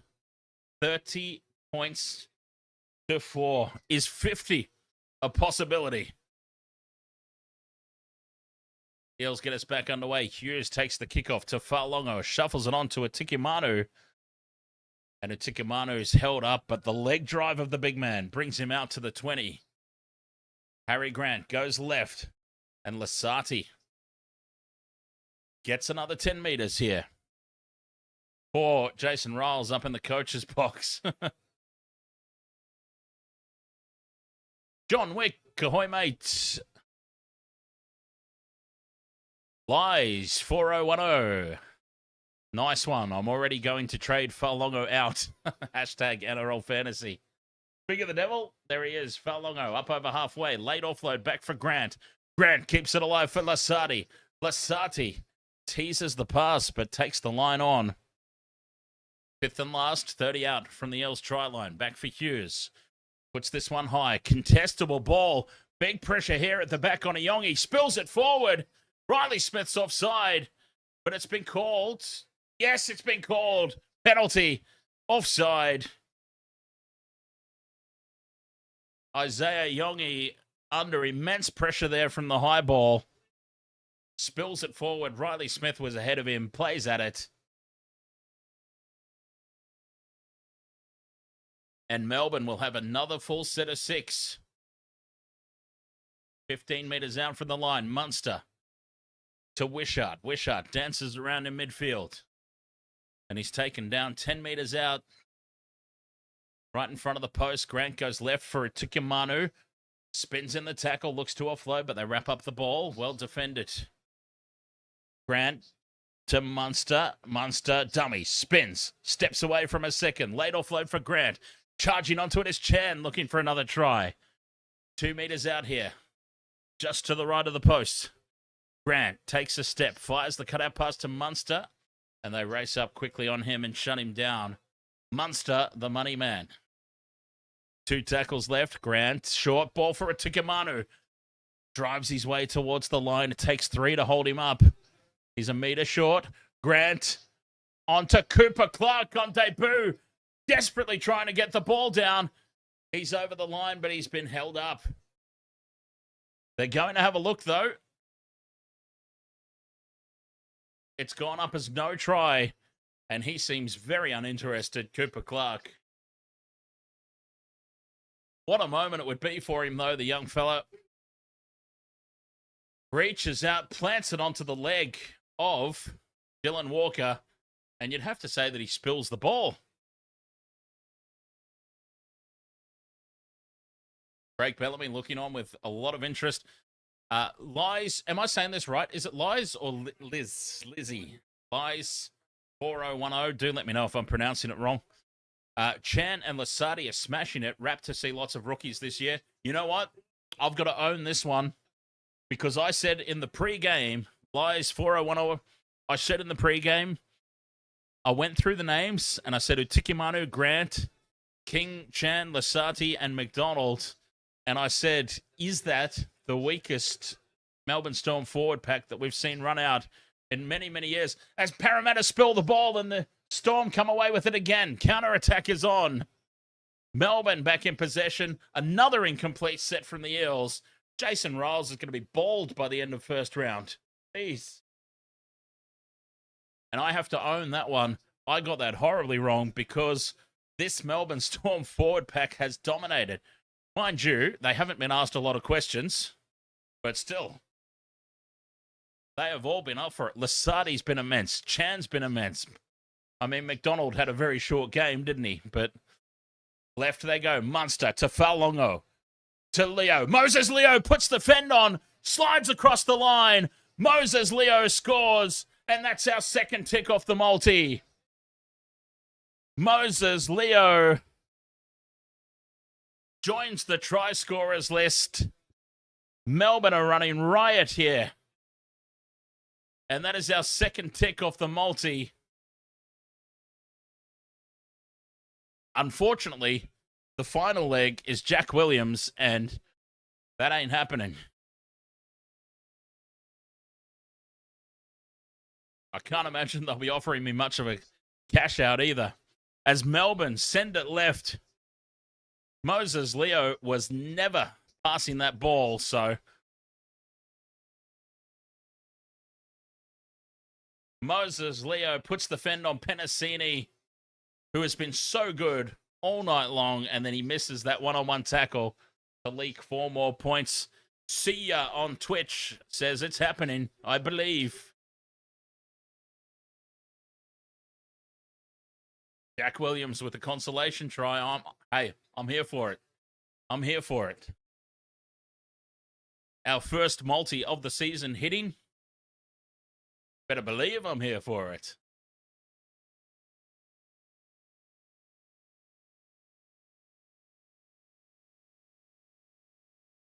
Well, you know what? Moses Leo was also a very, very cheap pickup in Supercoach. I wonder who's got him in their team.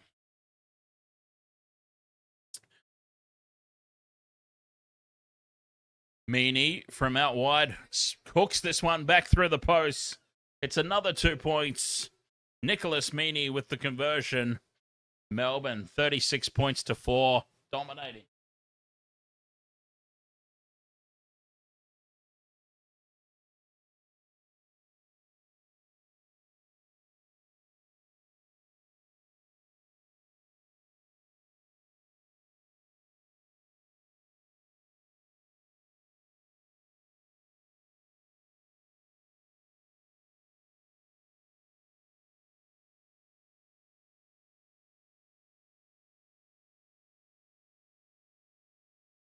Moses gets us back underway, sends the kickoff deep. Jerome Hughes takes it and gives it to Karma Chameleon. And it's big Karma Kamitha, who's tackled. 15 out from their own line here, the Storm. 36 points to 4. Oh, Jason Riles, there he is. Very despondent looking man, as you would expect in this moment. Craig Bellamy's. Oi, bellyache. 36 points to 4, mate. Cheer up. He's never happy, is he? He's a hard taskmaster. As Harry Grant with the late pass for Falongo, who's got a lot of touches on the ball here. Fifth and last, Hughes from halfway puts the kick high. Contestable ball again. Parramatta let it bounce. Tap back for Chan. Chan's in open space. One to beat. Yongi tackles him, but he offloads back. Keeping the ball alive. Karma Chameleon to Munster. Munster looks to put the second kick in. It's been charged down by Parramatta. And Yongi comes away with it in the end and tackled 30 metres out from his own line. Oh, that was a mess. That was a mess and a half. Harry Grant is calling for the sideline. He can't stand up. Harry Grant is down in back play. It might be 36 points to 4 as Parramatta now finds some open space down the left edge. Simonson steps back in field. Falongo bats the ball down, bats it backwards, and now the counter-attack's on for the Storm. They're up over halfway. Oh, the referee's lost all control of this game. Harry Grant is hobbling from the field. And Wishart running back on, bandaged up. Still 20 minutes to go in this game, by the way.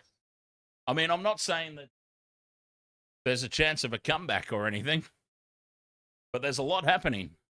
Still with a quarter of the game to go. 50 points might be on. There's Joe Chen now on the inside ball. As Cooper Clark leaves the field as well for Melbourne. Hughes with the early kick to Junior Paulo, spills it backwards. And it's called a knock on. Is it? Oh, no. Sorry, my bad. I heard a whistle, but it wasn't from the referee. Parramatta are back in possession. Harry Grant's having a massage on the sideline. And breaking through now, the Eels. A flick pass back in field. No looker. Keeping the ball alive. Junior Paulo heads sideways. Now he links up with Kelly straightening. Back to Paulo. Bends off one with the big right arm. and backs his way into contact. 40 metres out now. Smith to DeBellin, up to halfway. Hopgood taken in the three-man tackle, but he stands. Smith brings it left for Moses. Moses sends it on to there by the Storm defence. Moses on the fifth and last from halfway, puts it high. Sua Fa'alogo's under it. It's a high looping bomb, but he's done extremely well to take it. And he returns it to the 20, puts some footwork on DeBellin. But he's taken down 20 metres out in midfield. A nice kick return. Lies 4010, you just muted your Sky. I'm your commentator for tonight. Well, cheers, Lies. Very much appreciate that. Karma Chameleon up to halfway. We'll be here for all the action this season. I've sucked it up and... Oh, Wishart Dummies takes it up over halfway. I've sucked up the Broncos winning last season and we'll be here for 2026. And we've also got the Formula One on Sunday, the Australian Grand Prix. For those interested in motorsport, Formula One specifically, we'll be covering all that action as Parramatta now take the high ball under a little bit of pressure, but Simonson did well. Yongi straightens the attack, brings it out to the 40. Halfway through the set. Still 18 minutes to play in this one. Can they come up with a little run of play just to give them some momentum going into next week? Hopgood to Bolo. Backs up and gives it to Moses. Moses with Kotoga running on the left. Fifth and last. Back for Moses in midfield, or Peasant rather. Puts the high ball up. Contestable ball. Simonson chases through. Everyone lets it bounce. Moses bats it back. Nobody's there, and Joe Chan dives on it uncontested. 17 and a half to play.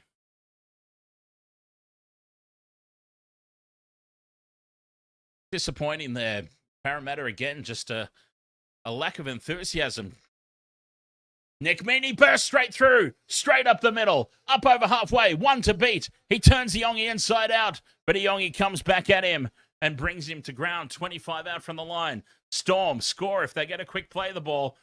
Oh, surely offside there, the Eels. Wishart keeps it alive for Falongo. Chips and chases for himself. Sua Fa'alogo scores. Puts the chip and chase in for himself. And the fullback gets the bounce, scores the try. Sua Fa'alogo with another 4-pointer. The Storm bring up 40. And still Craig Bellamy can't crack a smile. Sua Fa'alogo spots the Eels' defense standing flat-footed. Puts the chip in over the top. Races through. Collects the ball off the bounce. It actually got some backspin into the upright. TikTok chat. I know that there's... yes, there is somebody out there who was thinking about cashing out in the first half when Sua Fa'alogo was all they needed. I hope that you let it ride, because you'll be celebrating right now. It happened.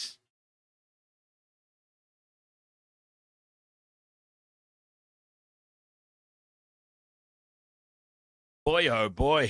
40 points to 4. Conversions right in front. There is still over 10 minutes to go. Parramatta do not want to give up 50. To state the obvious, right? Such an obvious call. But, yeah. Nick Meaney converts 42 points to 4.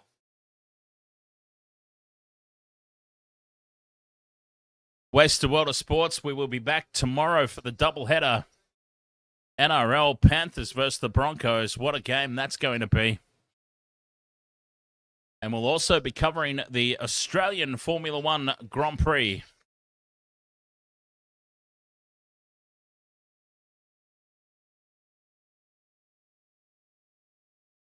Is my scoreboard right time-wise?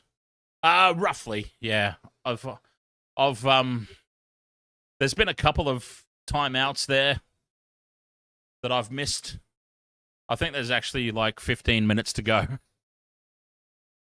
There's been a couple of timeouts that I've missed.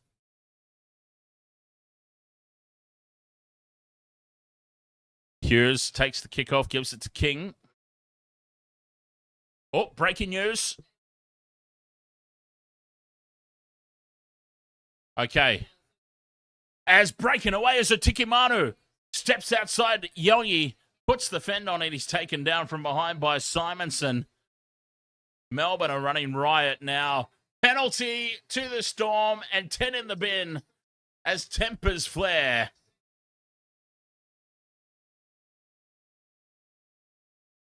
Bailey Simonson's been given 10 minutes in the bin. Stefano Ativalu makes the break. He's taken down from behind by Simonson. Simonson puts the second effort in to pin him down and prevent the quick play of the ball. Immediate penalty, immediate professional foul, 10 in the bin.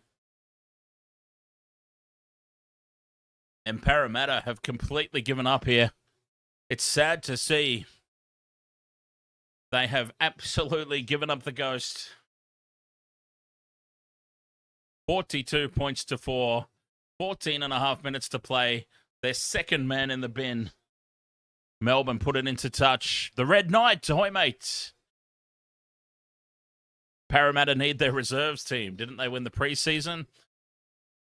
Yeah, but preseason is really not a big indicator. Let's be honest. Let's take nothing away from those players that did what they did, but remember the Titans were also joint first place in the preseason competition. So that says all we need to say about the preseason challenge. Josh King stands in the tackle, 10 metres out in midfield. We're sharp with the flat pass for Ativalu. No Lomax, that's why. There we go. Wishart, dummies. Fights his way over the line, but they hold him up. Fifth and last. King in at dummy half. That's a terrible ball to Munster. Munster grubbers through. Sets up for Lisati. And it's a try for Lisati. Melbourne. They're about to make it 48 points to 4.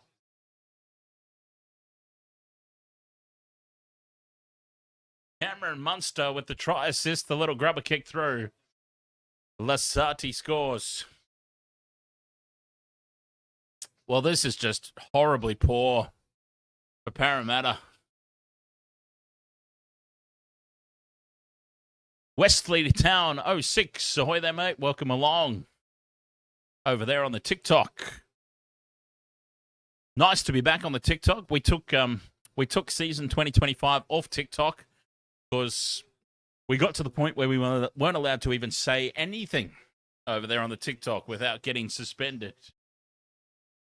So hopefully things go a bit better this season. Craig Howarth says, what do I think is going through Lomax's mind at the moment? The juicy offer made by Rugby Australia is probably what's going through his mind at the moment. I don't think he cares one way or the other what's happening in this game right now. He's counting zeros. Whether you like rugby union or not, to be honest, they got more money than rugby league does. Nick Meaney. From out wide. Favoured side for a right-footed kicker. He's right on the sideline here for this conversion attempt. Moves in, strikes it well. It's hooking back, not enough. It stays out wide to the right. 46 points to 4. 11 minutes to go. 46 points to 4. Oh, boy. Another try, and, I mean, we all know what that means. You don't want to write a team off in round 1. Craig Bellamy still can't even crack a smile. I know that it's been far from perfect for the Storm tonight, but good Lord. 46 points to 4, and not even so much as a smirk. As Karma Chameleon backs into the defense from the restart, tackled 15 out. Lisati, the try scorer, stands in the three-man tackle. Big leg drive now. Gets some post-contact meters up towards the 30. GMC says Melbourne will be leading the comp. That they will. King up towards halfway. 2 tackles left. Hughes in midfield. On halfway, goes out the back for Munster. Falongo again with the double pump. It floats forward, surely, but the kick back in field from Meaney sets up for Falongo. Simonson bats it forward. Knock on is called against Parramatta. And this will be a scrum down for the Storm. 10 out from the line in midfield. No captain's challenge here for the Eels. Sua Fa'alogo with the double pump. That is, well, I mean, it's not as far forward as Reece Walsh's passes, but it was a little bit forward. And then Simonson saved the try. Sean Russell, sorry, saves the try, but he's lost it forward. And Melbourne will get the ball back here. And they're going to take the scrum over on the left edge, 10 metres out. JC Smoke says, I thought the Eels were at least going to try to keep up with the Storm. I know, right? Munster with the goose step. Gives it to Hughes. Hughes holds the pass up. It's been battered down by Pezzett. And it will be another scrum here for the Storm.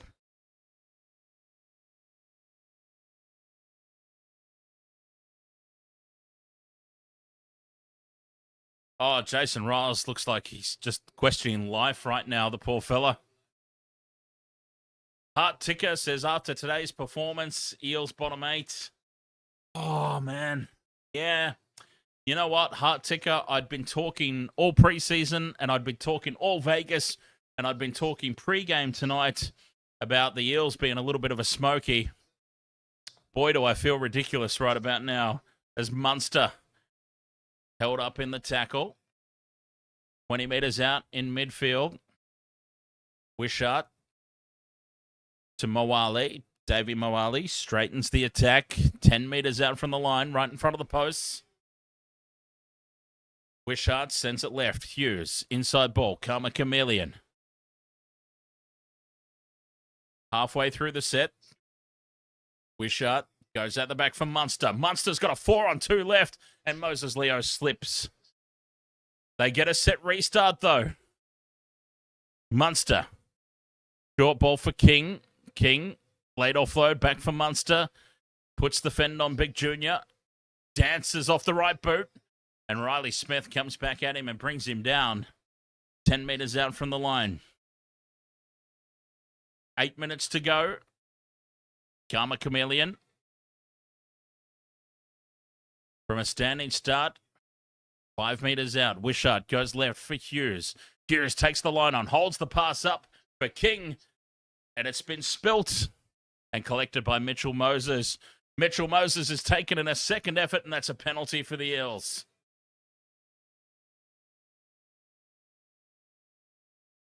$46 points to 4. KV, you need Brian Kelly for $2,500. All right. Come on, Brian Kelly. Consolation points for the Eels. They find touch 40 metres out to Parramatta. 7.5 minutes to go for Brian Kelly. Tackle 2 on halfway. Moses wants it left. That's where they go. Kotoga spins, gives it out the back, and just surrendering in the tackle in the end.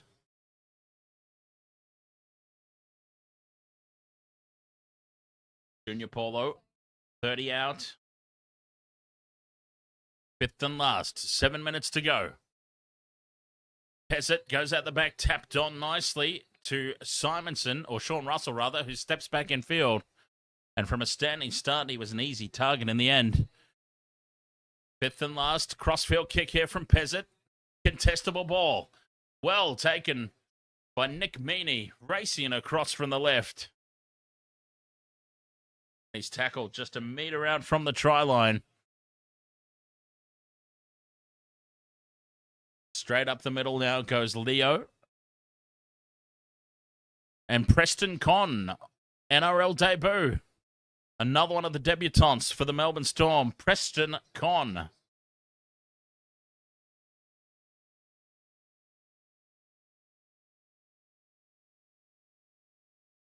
Well, Warbrick here stays down. Penalty for high contact. It's going to go to the Storm. It will be a penalty.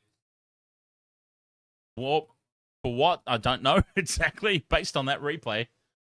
This and that lifestyle, you need one more from Warbrick. 5K from $20. Oh.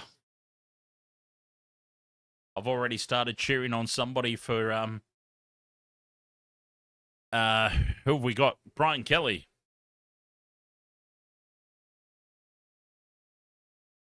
Warbrick's leaving the field.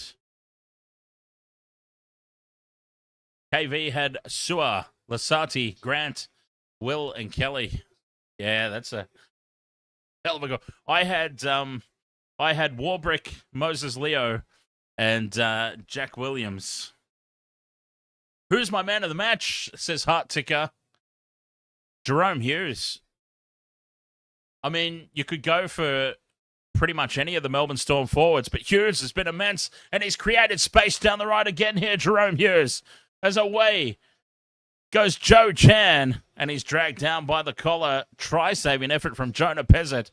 But now they've got them absolutely skinned to the left. Munster sends it out for the debutant, Preston Con. 20 metres out. Fifth and last. 5.5 to go. I've got to give it to Jerome Hughes. Harry Grant, yep, 2 tries. Well, that's the handover. Harry Grant, 2 tries, of course. But, I mean, Jerome Hughes, he's just had this game on a string. Set restart here for Parramatta. Consolation points. Can they get some? 5 minutes to go. We've got a few people in the chat room with 1 leg left. I've got 1 leg left myself. But I'll be cheering you guys on more than mine. DeBellin onto Paulo.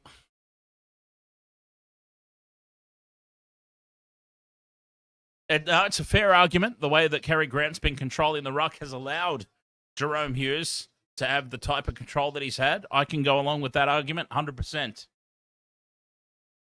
I mean, I'm still going to give it to Jerome Hughes myself, but I completely respect that justification for Harry Grant. Brooke Moore, thank you very much for the advice. I'd also get myself banned from TikTok, but I do appreciate it.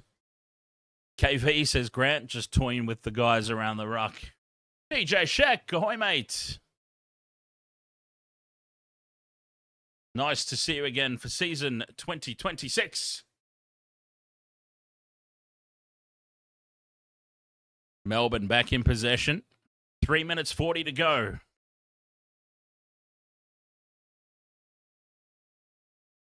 $46 points to 4. Can they crack 50? Robert M, ahoy, mate. Mawali brings it out to the 30. Halfway through the set, Melbourne. Munster goes out the back for Hughes. Inside ball for Lisati. Lisati takes on Cortoga, wraps him up, gets the late offload. Back for Wishart. Wishart dummies and goes straight up the middle. Wishart's up over halfway. Kamakamitha inside. Gets the offload for Munster.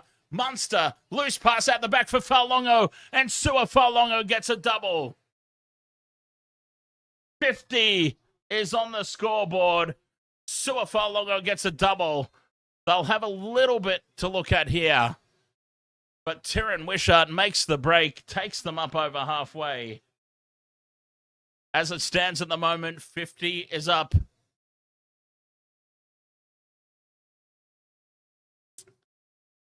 They'll have a look, though.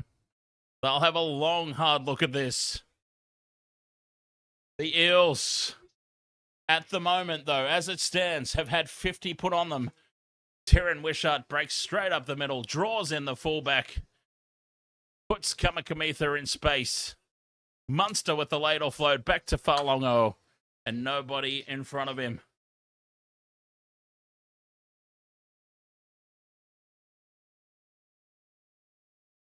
$50 points to 4. There is officially, history says, officially a line through the Eels. In round 1, they're out. This will be awarded.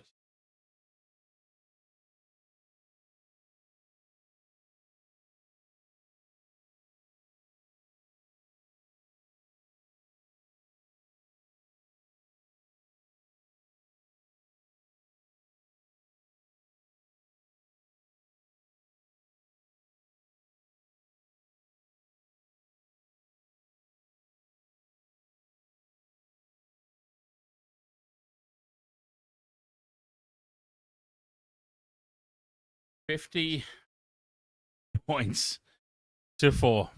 There's still 2.5 minutes to go, by the way, as Meaney puts this one over to make it 52 points to 4.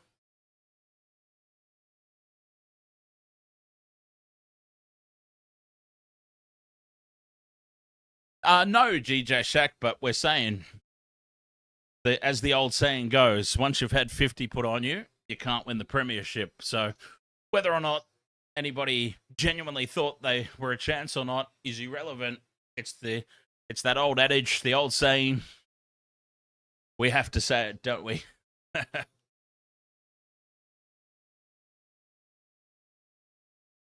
Look at that. Melbourne have scored so many tries, I can't even fit them on my screen with our new broadcast layout that I built in the off-season.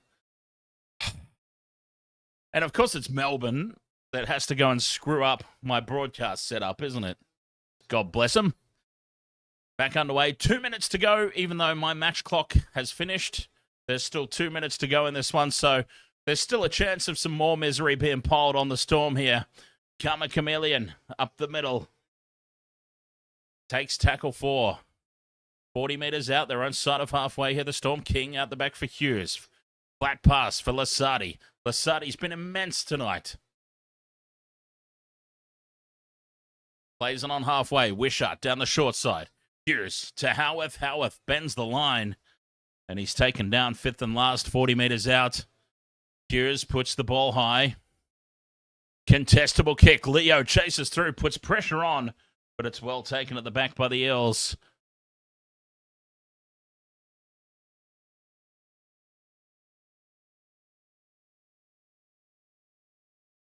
$52 points to 4. 1 minute left to play. Dylan Walker, from a flat-footed start, brings it out to the 20 in midfield. They continue to head right. Simonson puts the fend on, beats one, and he's wrestled to ground there by Joe Chan. And a penalty's been given to Parramatta. Joe Chan. Slow to get up and let them play the ball.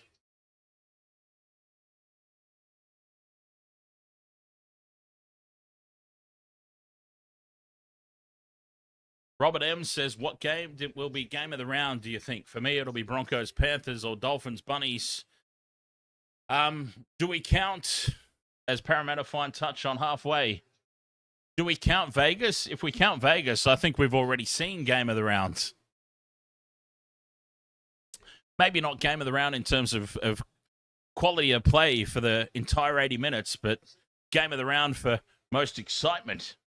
I mean, it was Golden Point, for goodness sake. 2 seconds left. Parramatta throw caution to the wind. A cutout pass for the touch judge ends the game. Why wouldn't the game end with a mistake from Parramatta? Referee blows full time. And Melbourne have won 52 points to 4. And Craig Bellamy looks pissed for some reason. I know that it wasn't perfect from the Melbourne Storm. And I know that he's such a hard taskmaster. But for crying out loud, crack a smile, mate. Your team in round 1 just put 50 on the opposition. And he can't even crack a remote smile. Oh, I think he just did. He just did, and he's trying to hide it. He had a cheeky little grin, and he tried to hide it. Trying to keep that persona, that hard-ass persona. We saw it, though, Craig. We saw it. He just hit a little smirk. Anyway, 52 points to 4. There we go. What an absolute schmozzling. 50 points have been put on the Eels in round 1. Their season's done. They may as well not even bother now, right?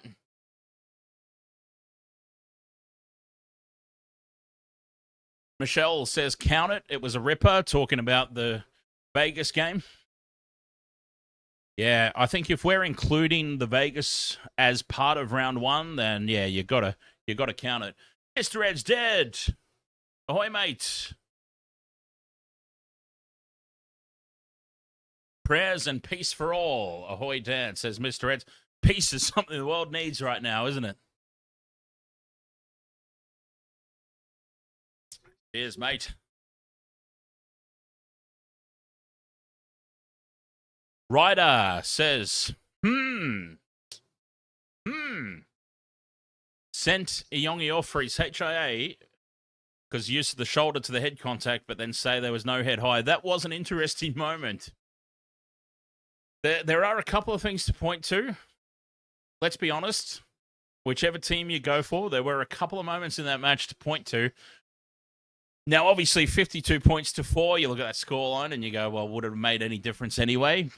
Hard to say, you can't tell. But, yeah, that was a particularly weird moment when Isaiah Yongi copped to the high shot,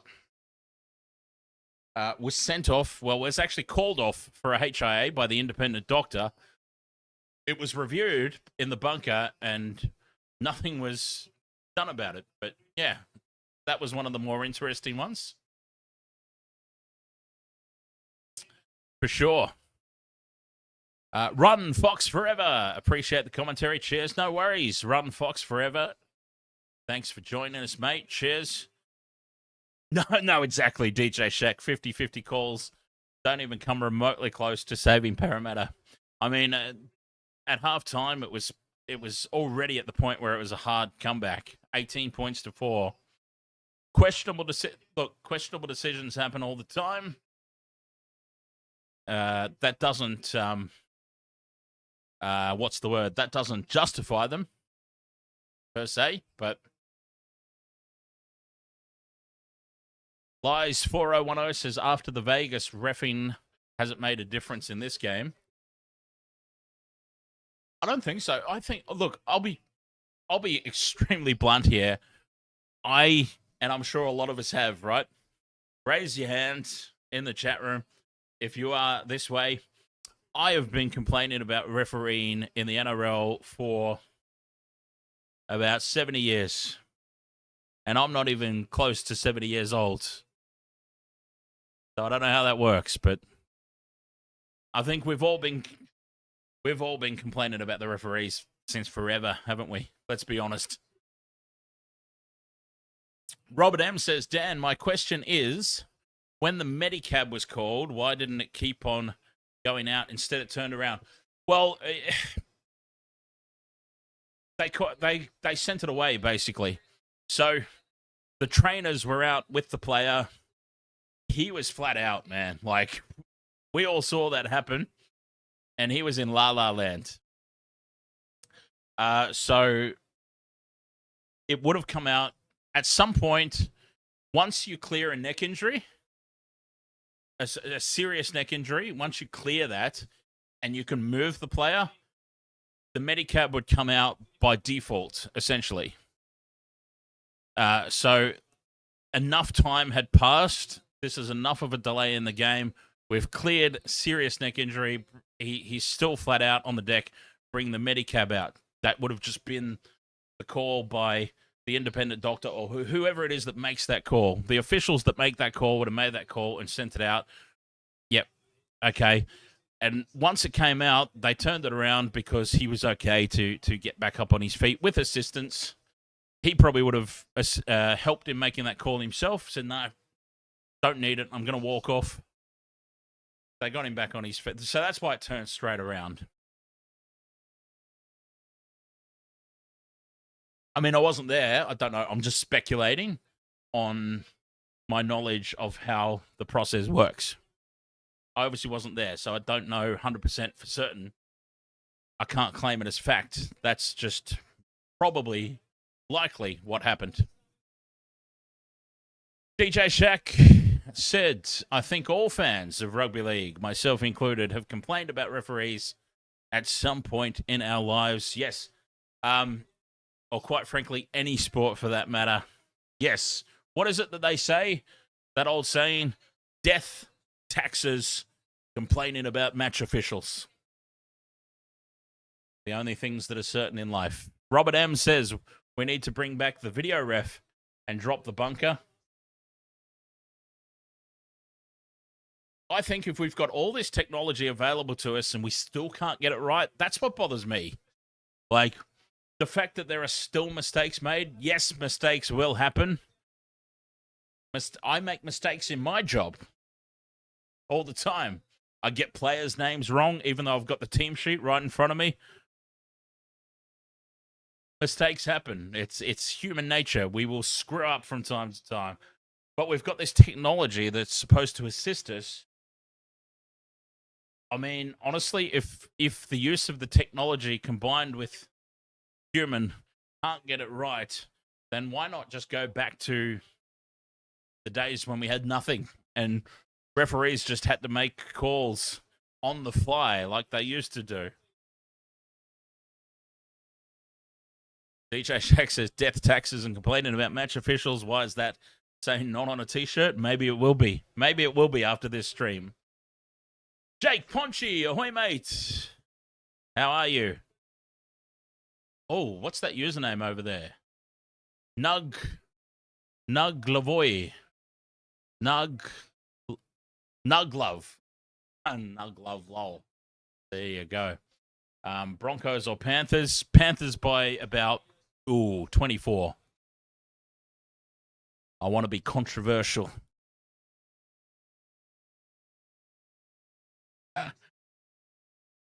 Jonesy, ahoy, mates. Tigers or Cowboys next week? Oh, the Cowboys are in for a rough season. I've talked about it a few times now. But for your benefit, Jonesy, yeah, one of my predictions in the pregame of Vegas was Todd Payten will be the first coach to go. He'll be the first coach to go this season. The Cowboys are in for they just need a change. Like, Cowboys have got decent players. I mean, Tom Dearden, for Christ's sake. Like, Tom Dearden is, geez, if you're building a squad, I mean, I'm sure that the Bears reached out to Tom Dearden. Like, he's a quality playmaker. They've got the players. They've got other players as well, of course. I'm just using him as one prime example of, like, a representative level player that they have available to them. I think they just need some fresh ideas there for the Cowboys. I think the relationship between Todd Payten and the Cowboys has gone as far as it will ever go. And there needs to be some fresh ideas there at that club. And I think Todd Payton's not necessarily a bad coach. I think he needs a change of scenery too, you know what I mean? So, yeah, I think it's going to be rough going for the Cowboys this season. I think they do finally part ways with Todd Payten, change of scenery for all involved, and then who knows what the future holds. DJ Shack says, I tipped the Tigers in that one. Versus the Cowboys. Cowboys' biggest issue is coaching and executive philosophy. Let's be honest. And yeah, a change of scenery would do that. Would Brad Arthur be willing to go to the Cowboys? That's the thing. They could sign Brad Arthur. There's an option.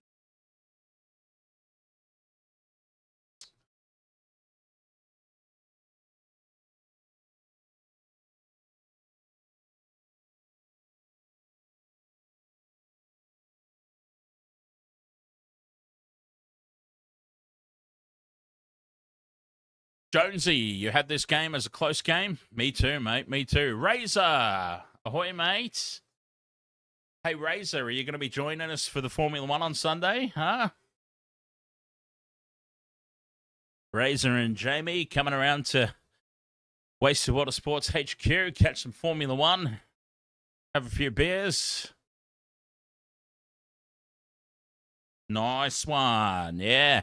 We'll be covering the action here on the Wasted World of Sports.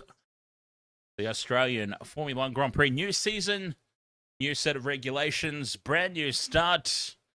Can Lando Norris and McLaren back up a successful season? Mercedes, the early favourites, aren't they? But anyways, let's not hijack this with Formula One talk. Formula One. That'll be on Sunday. Everyone would have carved up for their anytime try scorers. There was, well, as long as you had Melbourne Storm try scorers, couldn't even fit it on the screen. I spent the off-season building this new broadcast system for the Wasted World of Sports here, and then round one, Melbourne Storm have to go and score too many tries.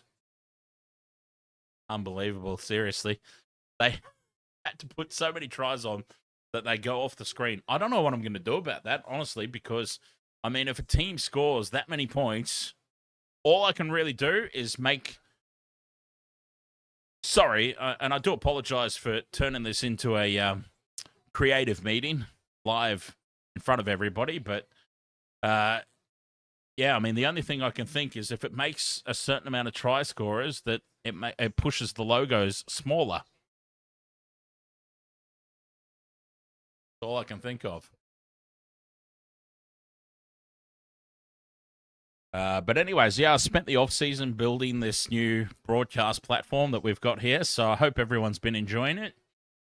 For those who don't have access to the game, hopefully the little hub there, the map of the field on screen with the team in possession that I'm able to switch on the fly. Hopefully that's of assistance to people that are following along. Enrage Blob.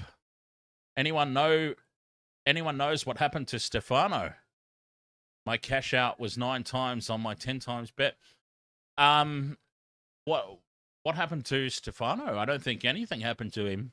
I missed that completely. If something did, my apologies. Team Mr. Deeds says, "Can I say something, bro?" Hey, it's a free country. Well, TikTok's not really a country, is it? It's a free world. You can say whatever you want. That's not necessarily true with TikTok, though, is it?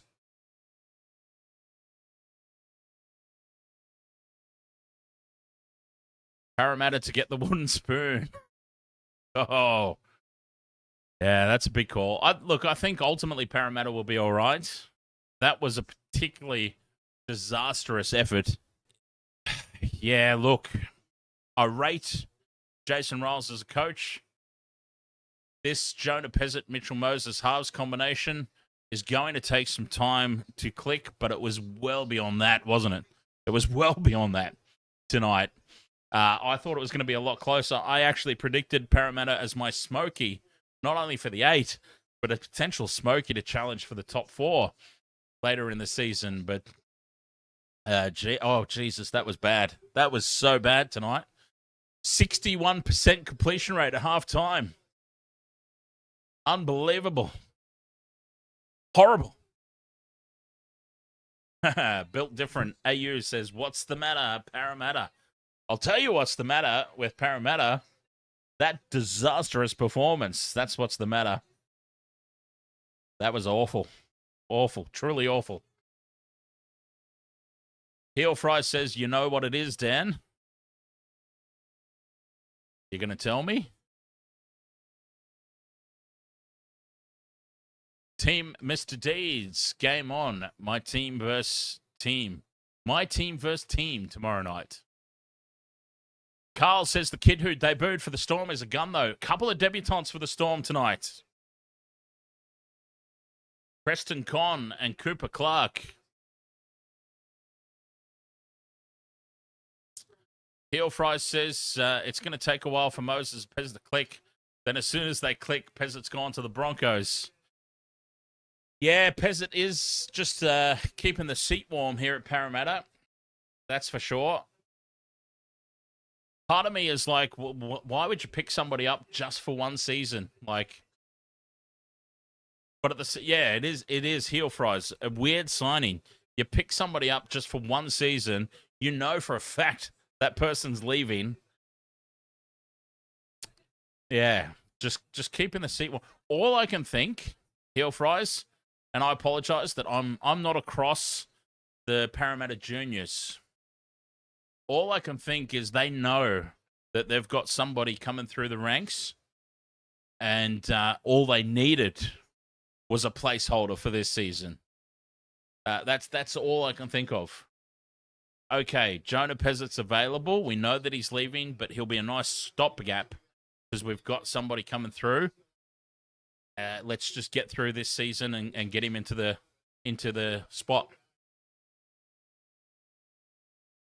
How many points did Sua score tonight? On fantasy, I don't know. He would have done well, though. He scored 2 tries. He was involved in a lot of plays. Darks says, I traded Moses Leo last second. Oh, no. 53. Thank you, Carl. 53 points for Sua Fa'alogo. Yeah, bloody Moses Leo, I talked him up at the start of the game. He was, I wouldn't say quiet in the first half, but I think he had a little bit of the white line fever. Didn't have a pass on him. Exactly the same as Casey McLean was in his first year. And look at Casey McLean now, future representative player. Moses Leo could be exactly the same. All right, I'm going to have a quick break. I'll be right back. We'll continue this chat.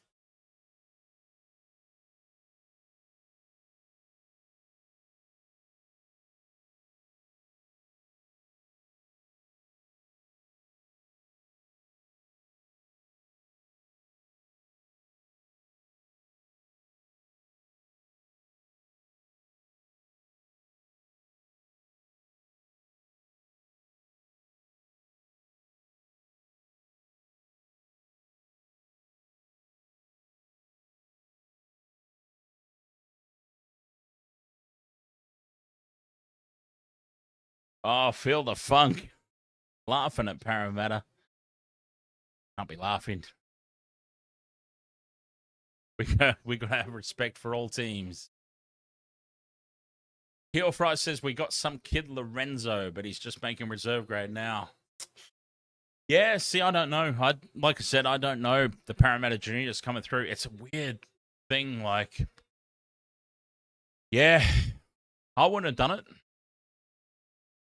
Personally, I wouldn't have done it. Like, you've got somebody who's is only available for one season, or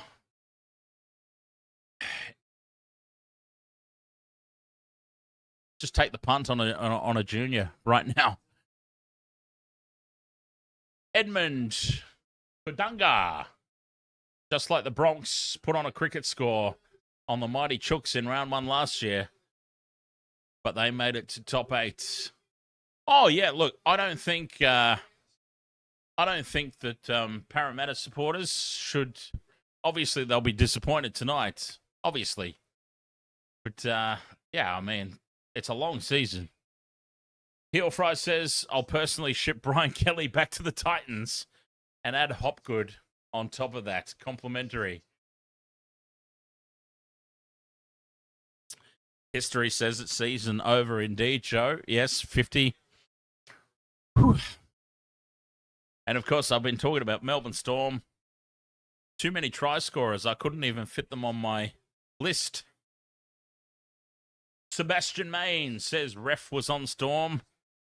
There we go. DJ Shack. Death taxes. Heel Fries says Talon De Silva's eyebrows suck as well. Joe says who will get sacked first, Riles or Payton? Definitely Payton, because you got to remember what this is Jason Riles' second year. Todd Payton's been at the Cowboys for what? A long time, it feels like. I might be surprised at the answer to that. It might not be as long as I feel it has been, but it's time for some new ideas there at the Cowboys for sure.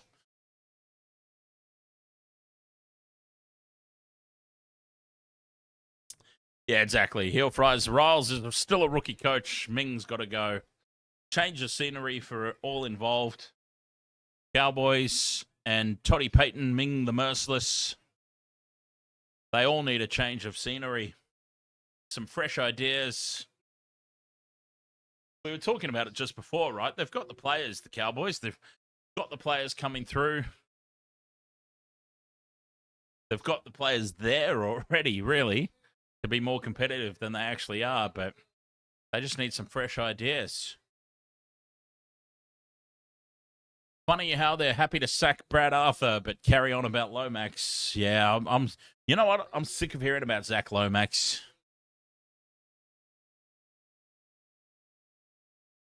Michelle says, but the Cowboys have more patience. Well, apparently, because they've put up with him for a little while.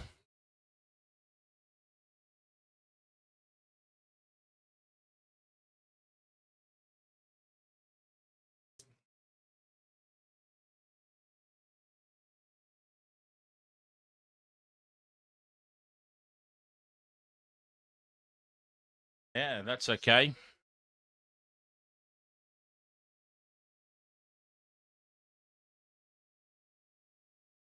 Nice interview. Oh, the Raiders cannot sack Ricky Stewart. I'm convinced of that fact. I mean, mind you, not that they should. Son of a bitch just won them the minor premiership.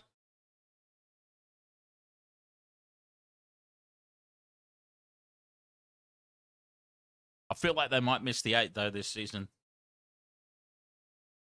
Heel Fryers, who's my most hated team this season? I think we can all guess that one pretty easily. The team that was nearly the cause of NRL not even being on this channel in season 2026. Comment King says, is this a fantasy predicted score? Where did that game come from? I know, right?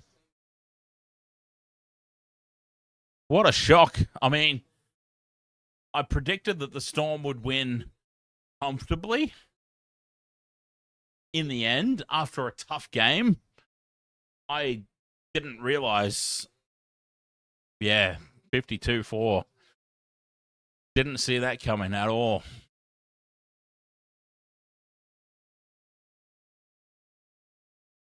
Jackson says, I wanted the Eels to win so bad. The Melbourne, you know what? The Melbourne Storm round 1 streak, it's kind of like the Undertaker at WrestleMania at the moment. The big talking point every season. When is the Brock Lesnar team going to come along and knock them off?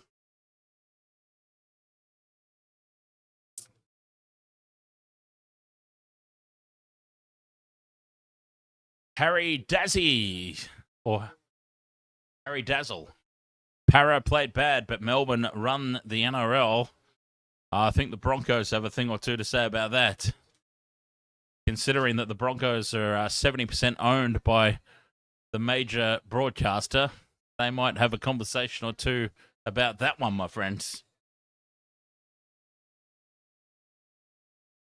But I digress.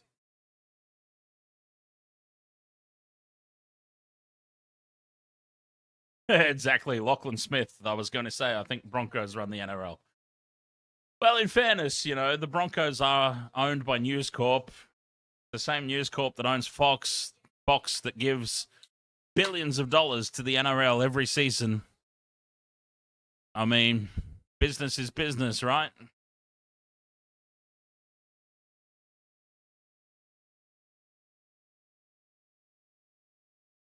$52 points to 4 at halftime. Here's some stats. 59% possession in favour of the Storm. Completed sets, 23 from 37. Parramatta. 23 from 37. Horrible. 2,104 metres gained to 1,221. Almost double the metres in favour of the Melbourne Storm on the back of that completion rate. As a matter of fact, it was so bad we shouldn't even call it a completion rate. We should call it an incompletion rate for Parramatta. Edmund says the Lomax saga. He won't play in any club or any code until 2028. Oh, he'll be playing rugby union. Yeah. Oh, he'll be playing rugby union as early as this year. Yeah, Parramatta's contract cannot stop him from playing union, and yeah, he'll pick up a rugby league NRL representative level player will pick up a rugby union contract in France or Japan. Easy.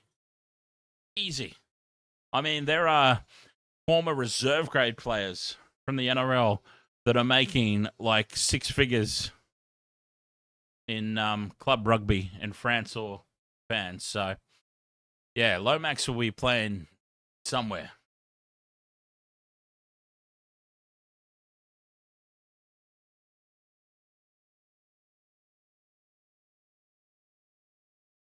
Somewhere for sure.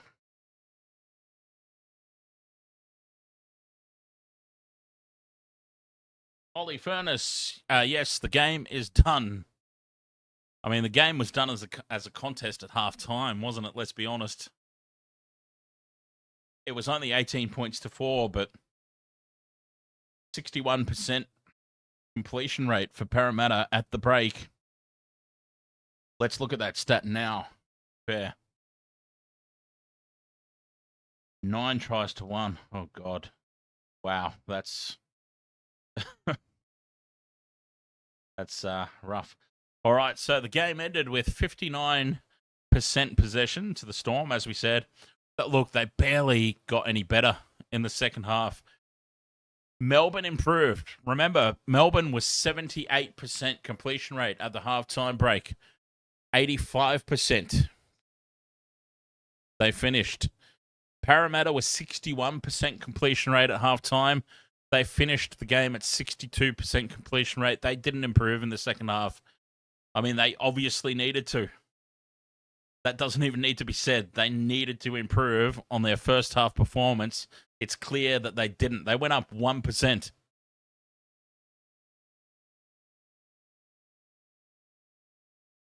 Incredible.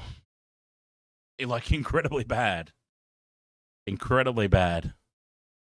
Average set distance, 43.58 meters for the Storm, 33.3 for Para. 13 line breaks to the Storm. 2 line breaks. In the entire game, 2 line breaks. Parramatta. Jeez.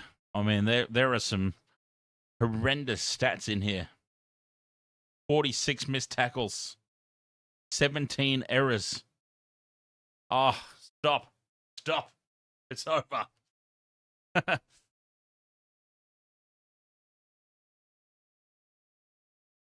Edmund, thanks, Dan. No worries, Edmund. Aussie Horseman says no one thought the Eels were going to beat the Storm, but in fairness, we did think that they were going to put up more of an effort. Let's be honest about that. Losi says Eels just don't get footy. Leslie Goodman says, I'm Floricel's husband. Storm, keeping the streak alive. G2G says, reckon Hopgood might get suspended. I think suspension will be thrown out by default. Whether or not they challenge it, like, he'll get a game. He'll get a game. They might decide to challenge it. I think one game, you just cop, don't you? Heel Fries says, let's hope Hopgood gets suspended. Heel Fries is a Parramatta supporter, by the way. Let's hope Hopgood gets suspended for as long as possible. He wasn't that bad, was he, Heel Fries? I mean, I realise it was a terrible night for Para, but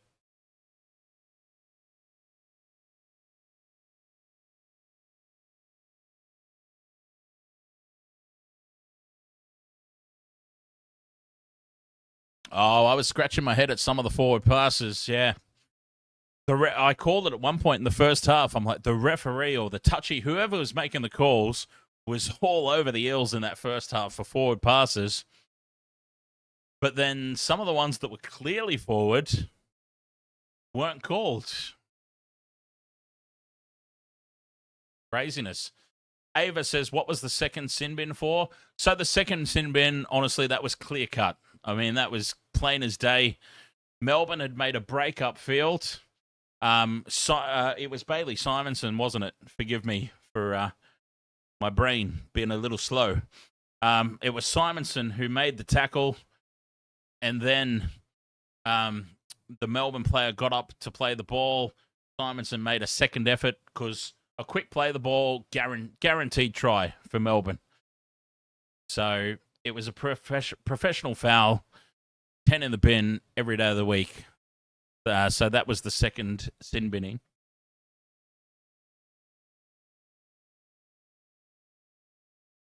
Heel Fries, Para supporter, says everyone can go except Yongi Kotonga. Hey, Kotonga was good. He was a little bit guilty there. Katoni Kotoga. He was a little guilty of rushing the play of the ball. Remember, they were hot on the attack. He just made a break up field. And, he tried to get the play of the ball off too quickly. Spilt it. But that was really his only big error. I'd keep him, yeah, for sure. And Walker. Dylan Walker was immense off the bench. Yeah. Maybe, I don't know.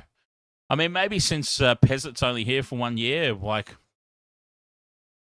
Dylan Walker obviously can't go 80 minutes, hasn't been able to go 80 minutes for a little while. Like, no disrespect to him whatsoever. I couldn't go 80 minutes. I couldn't even go 10 minutes anymore. Actually, the last time that I played a charity game, and I made one run across the field in a cover tackle attempt, and I was cooked. So, yeah, I'm no disrespect at all to Dylan Walker for what he does off the bench. But maybe they start with him. Maybe start with Dylan Walker and then bring Pezzett in off the bench. Because that Walker-Moses combination has already got a little bit of experience. Do you see what I'm throwing out there? ARW, ahoy, mate.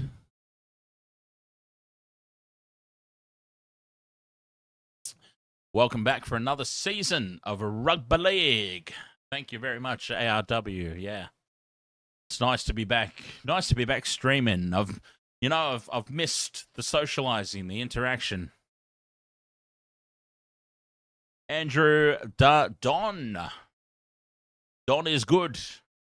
Think Moses shines more with a running half.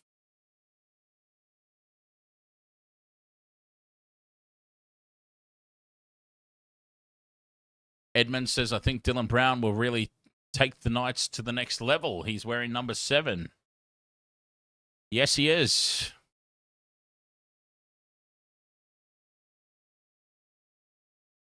Heel Fries asking if I'm going to watch the cricket. What cricket's on? Probably not. But I'm just curious what cricket's on tonight. Bobby says tomorrow Broncos win. Spaceman Person. And that was an absolute whipping with some 3 odd calls against the Eels. Probably more than 3. There were some odd calls all night against both teams, by the way. But DJ Shaq, death, taxes. Yeah. England versus India. And the winner plays New Zealand in the final of the T20 Cricket World Cup. There you go. So New Zealand's into another Cricket World Cup final, eh? Crazy. Zan says, had Moses in my fantasy, I'm trading for Cleary.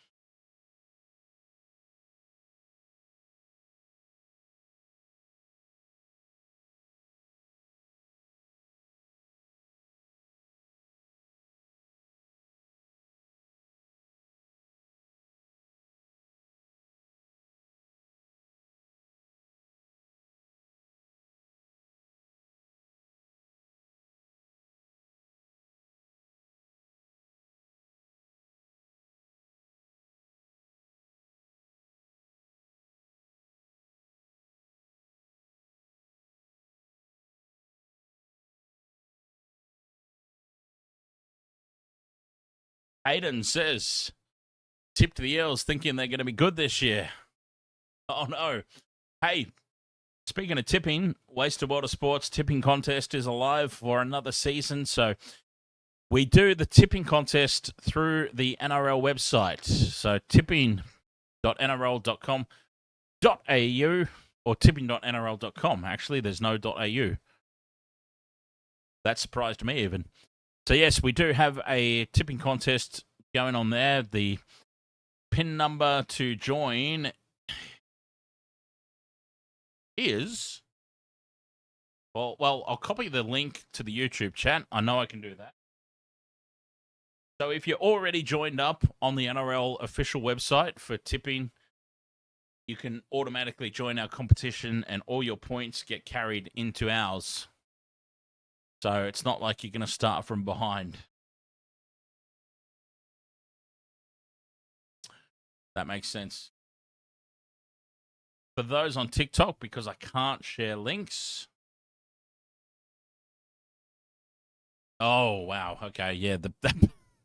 I thought I was just going to read out an easy PIN number, but no, that's quite difficult. Okay, for those on TikTok, I think the best thing to do is probably, if you are already signed up for tipping.nrl.com, is to just search for the Wasted World of Sports competition. Because it is a public league that we've set up over there. Might be best just to search for it, because, yeah, the code to join, OAVEC3NF.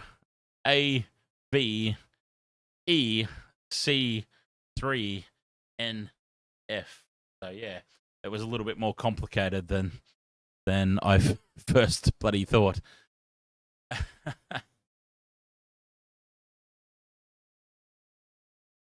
An absolute hiding, indeed, Leroy. Schmozzling of the highest order. Noah, ahoy, mate. I remember you too, mate, yeah. Because there wasn't, we didn't have very many followers over on TikTok, so the few that we have, I do remember. No, it is full time. 52 points to 4. This game is over. Am I Jerome Hughes? That's a new one. That is a new one. Hey, remember the time that somebody came on the chat and was like, Noah, thank you very much for sending that through, by the way. The a heart me from Primrose and a heart me. No. Oh, this is funny. Look at this. We got Primrose has sent a heart me. Thank you very much for that. And right after Primrose, Noah has sent a rose. Thank you very much for the rose, Noah.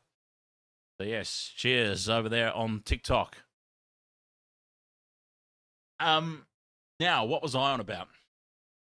I can't remember. I apologize. Hey, you, ahoy there, mate. Dempsey says, being an Eels fan is hard. Son says Mitch Moses was very bad on fantasy. Was he really? Yeah, see, I'm not following along with the fantasy this season. It's too much. Honestly, this is going to sound like a cop-out. It's just too much.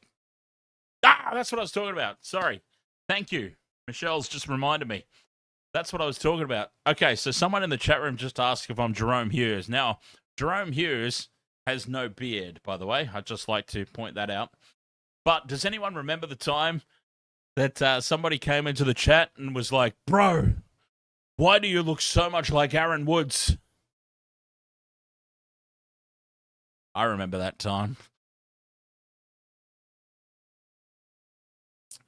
AU says commentators acting like Eels are a top 8 team.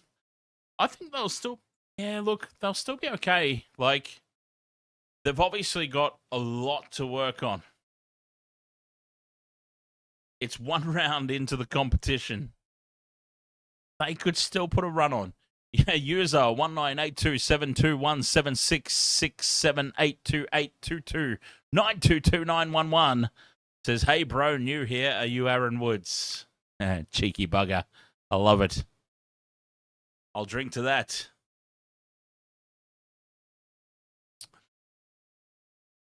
It would be, hey, it'd be fun to get Aaron Woods on for a little interview sometime, that's for sure.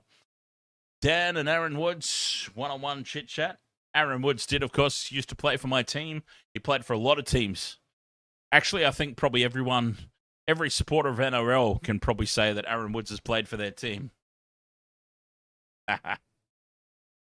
Fair play, mate. Thought you looked closer to Tai Tuivasa. Yeah, well, you know, my main heritage, even though I was born and raised in Australia, my main heritage is the New Zealand side of the family, Polynesian. So, yes. It's funny because when we're doing the wrestling, I don't agree with this, by the way, but I'm just saying, when we do the wrestling and when we're doing the wrestling streams, I put my hair over a bit further and the bandana and everything, people are like, Jacob Fatu. Like, well, yeah, there is a connection there to the Polynesian background and whatnot, but yeah, I don't think so. But anyway, I digress. Harrison says Para can't win the comp. Heel Fries says that was funny. I remember it because you weren't talking about Eels being the team you hated the most. It is pretty funny, man. Like, when Waste of Water Sports first started, Parramatta were hands down my most hated team. So I find it quite funny. The reason I'm bringing this up, by the way, I find it hilarious that two of our longest running supporters are Parramatta fans. Heel Fries and James, two of the OGs, two of our very first subscribers. When we used to get like it used to be just me, Michelle, James, and Heel Fries on streams. There'd be like four of us. And two of them were Parramatta supporters. And I used to just blast Parramatta the entire first season of this channel. And for some reason, they're still around here in 2026. They survived all my hatred towards their team. And now I actually don't mind them. So there you go.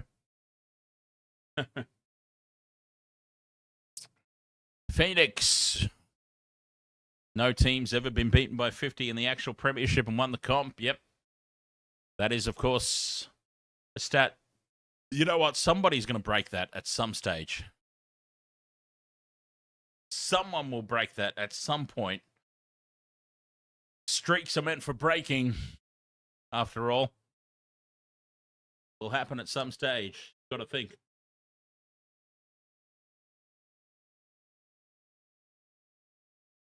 Phoenix. I'll go for the Sharks, I'm afraid. Angelo. Do you watch WWE? Not for a little while. We did a stream of the Royal Rumble. We'll probably stream WrestleMania, but yeah. I gotta say, I'm not definitely not as into it as I used to be. Angelo says, what's the matter, Parramatta? That's a couple of people who said that now. What's your thoughts, says Aiden, on Yongi going off for his HIA and no penalty? Interesting one. Well, look, it was Mitch Moses questioned it, rightfully so. Mitch Moses is the captain, yeah, so it's his job to get up in the face of the referee and say, well, what was that all about? If he's being called off for HIA, there's clearly been head contact.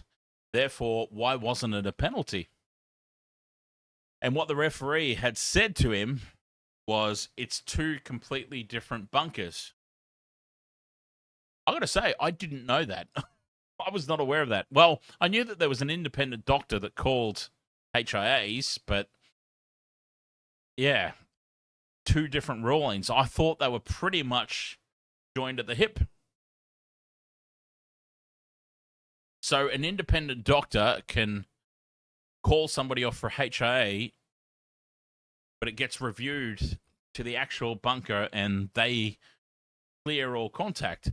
So what did the independent doctor see that Yeah, that was an interesting one. But look, we've seen it happen before, and we'll see it happen again. And at 52 points to 4, I mean, we can't get... We can talk about referee decisions until we're blue in the face. But at the end of the day, 62% completion rate. 23 from 37 completions. Like, it doesn't matter what calls go your way, what calls go against you. 62% completion rate. That's the talking point here. Parramatta could not hold on to the goddamn ball. Forget about 50-50 calls. Forget about blatantly wrong calls. Forget about losing their captain's challenge. 62% completion rate is unforgivable. Penalty count, penalty counts, everything's irrelevant when you've got a 62% completion rate. There is nothing to blame for a 62% completion rate. But to answer the question, penalties were... Where is it? Scrolling. Penalties conceded. 4 conceded by Parramatta, 6 conceded by the Storm.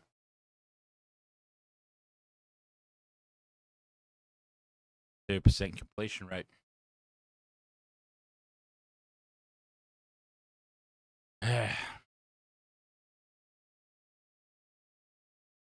That doesn't include 6 agains. No, that's just penalties.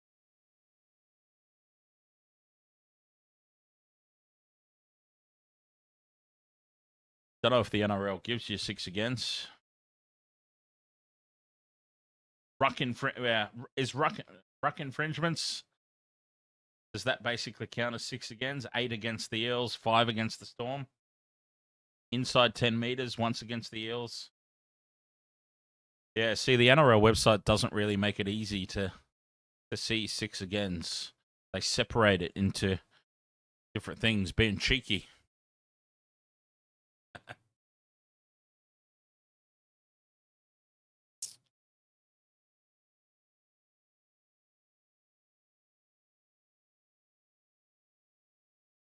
Yeah. 4 years ago, heel fries. Time flies, eh? Thoughts on the Jermaine Hopgood sin bin? Well, yeah, it was going to be an interesting one. It was going to be an interesting one for sure. Yeah, it kind of had to happen. Precedents have been set, right? So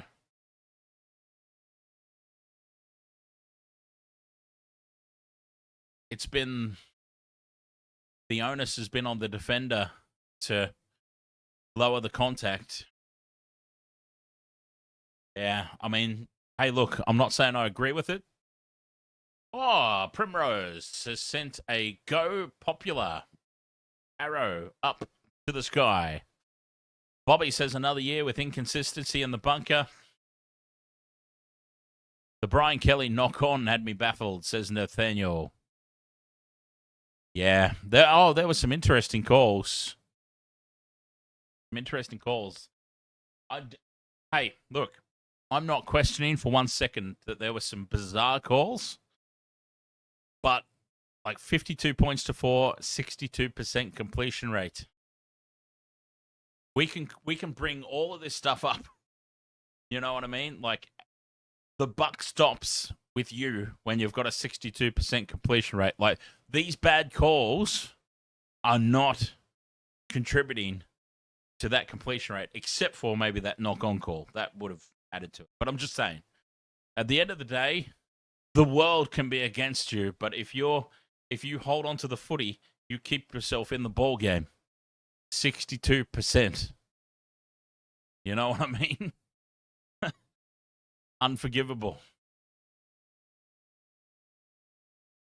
Angelo says, thoughts on Sua Fa'alogo? Oh, love me some Sua. I've actually been an advocate for moving. Oh, I've actually been an advocate for moving Papenhuyzen on earlier. Like, Papenhuyzen's made the decision very easy, hasn't he? Tired. Primrose has sent another Go Popular. Oh, thank you very much. Cheers. I very much appreciate that. Yeah, so I sort of wanted him with more game time. Anyway, he was the future.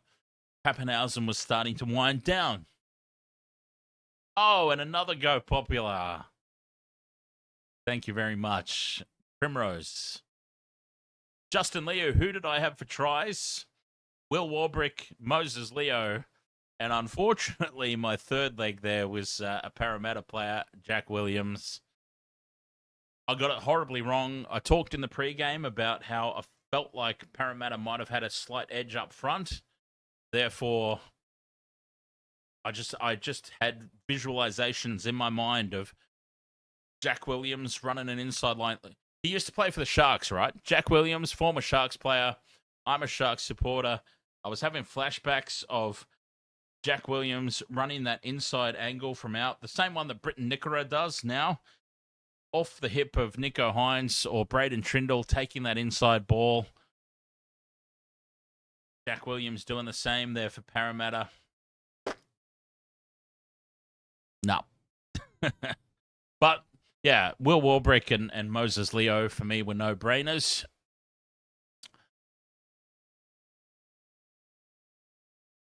And they dominated up front. They dominated everywhere. So, yeah, I got that one horribly wrong.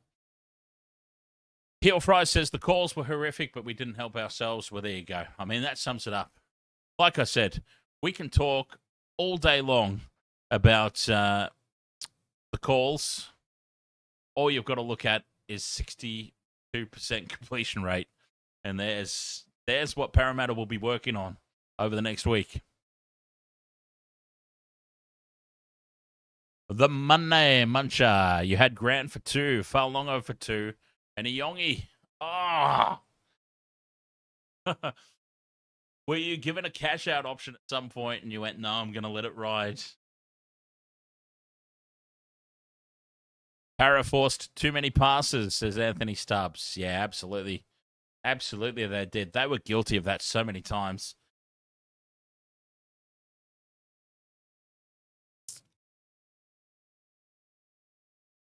They would just make a great break and they'd push a pass, or they try to play the ball away too quick.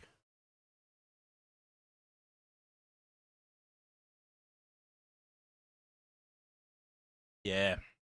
Broncos next week as well. I think you might beat the Broncos, Heel Fries. Let's be honest, the Broncos are overrated.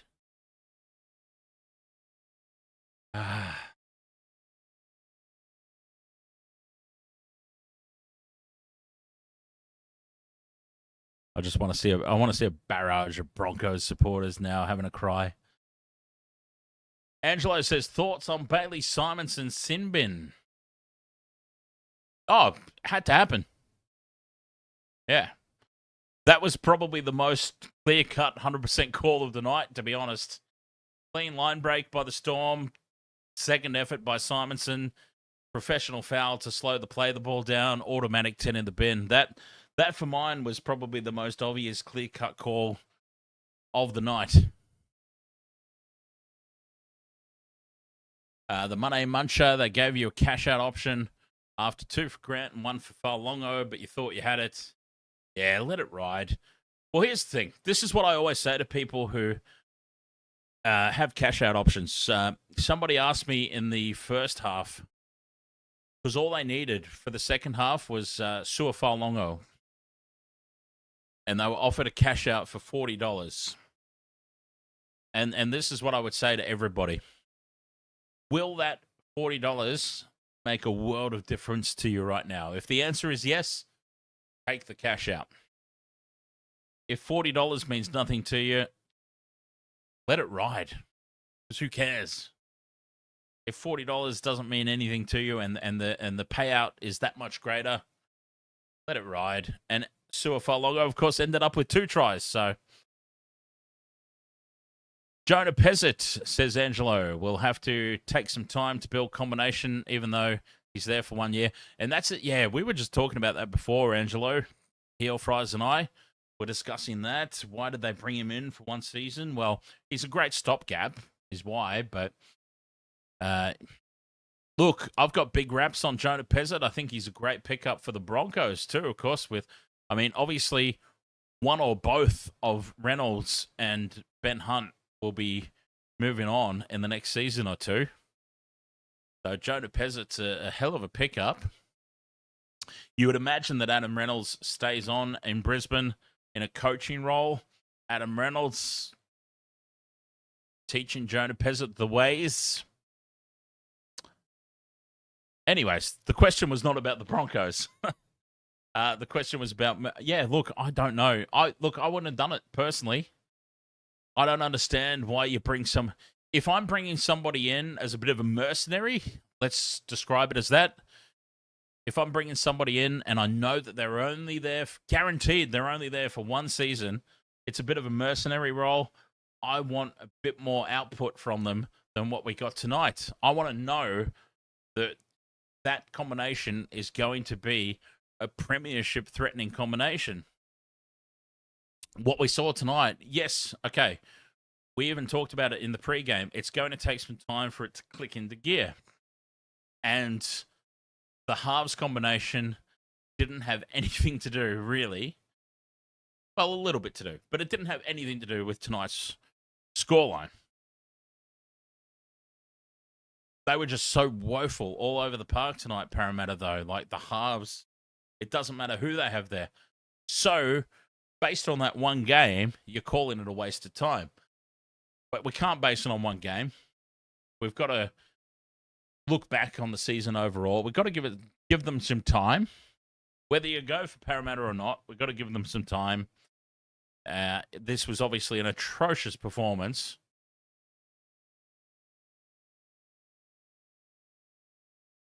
Anthony Stubbs raises a great point as well. Anthony Stubbs on TikTok raises a fantastic point. He was coming up against his own club. His old club, sorry. Not own club. His old club. His old club who knows him inside out. Knows what makes him tick. Got to take that into account as well. Maybe that Melbourne defensive line was always one step ahead of him. Craig Bellamy's a smart coach, man. You think Craig Bellamy doesn't know the weaknesses of somebody that he used to coach and had that team drilled to go, hey, when he does this, run at him. When he does this, hold back and wait for the pass. Little things like that. Yeah, 100%. 100% Anthony Stubbs. That is, hell of a comment, my friend. Thank you. Hell of a comment.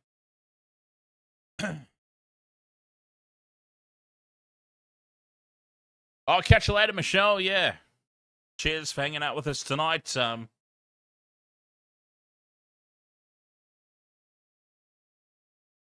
Let's get myself some more drinks. Cheers for hanging out with us tonight. You know, if you had to behave yourself in the grand final last year, you might have been on this stream. One of these days, though, you'll get over your Melbourne Storm hatred and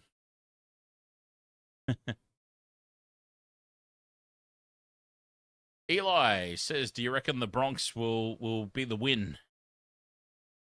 Well, Broncos are already winners in their own egotistical minds, aren't they?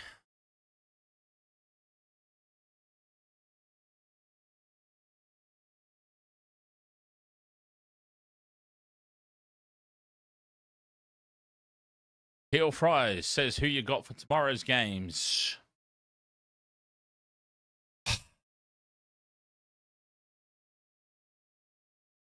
You know what? Call me crazy. DCE at the Roosters. They've got a great team. This is a tough one, right? Like, you've got the Roosters and you've got the Warriors. Perennial letdowns, right? Both teams seem to for the past few seasons, especially, just be like, they should do better than they actually do. Look, I think DCE is going to be great for Sam Walker. Yeah, I think his inclusion with the team that stands around him, I think the Roosters are a genuine premiership threat this season. Genuine. With DCE there.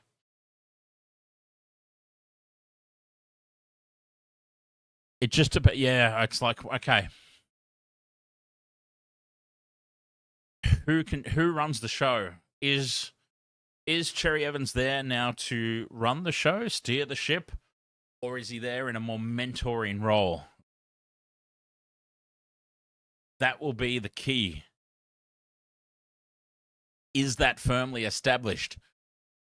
And if it's established that he's just going to be the guiding role to Sam Walker, does Cherry Evans have the capability to step back and allow him to take the reins?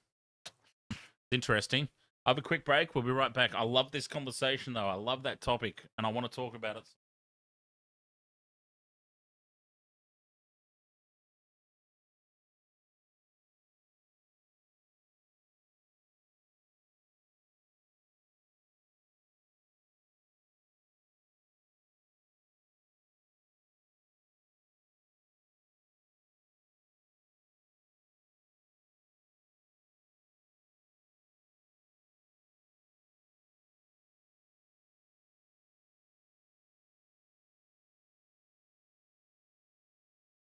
Yeah, so they immediately become a premiership threat with DCE there, but yeah, will it be too many chefs in the kitchen? Like, Sam Walker has had the reins, hasn't quite been able to step up, and he's also copped some injuries too, in fairness. Hugo Savala was a bit of a revelation for the Chooks too, wasn't he? Hugo Savala's still there. Like, does he become a little disgruntled? Or does it create premiership winning battles from within? Yeah, there's some questions there that I'm really excited to see the answer to. But I do have, yeah, as I said, look, I think Panthers Roosters grand final this season with the Panthers winning. So we'll see. We'll see how long it takes. The Roosters are traditionally slow starters, even in their premiership runs, aren't they? Black Cyan. Unfortunately, mates, yeah. Unfortunately, Cowboys, I think, are in for a rough season. I've been saying this right from the start. I've been saying this last year as well. It is time, I think, for a change of scenery for both Todd Payten and the Cowboys. Time for them to part ways. Some new ideas at the Cowboys. Some new challenges for Todd Payten. I feel like they've done all they can do together. That combination.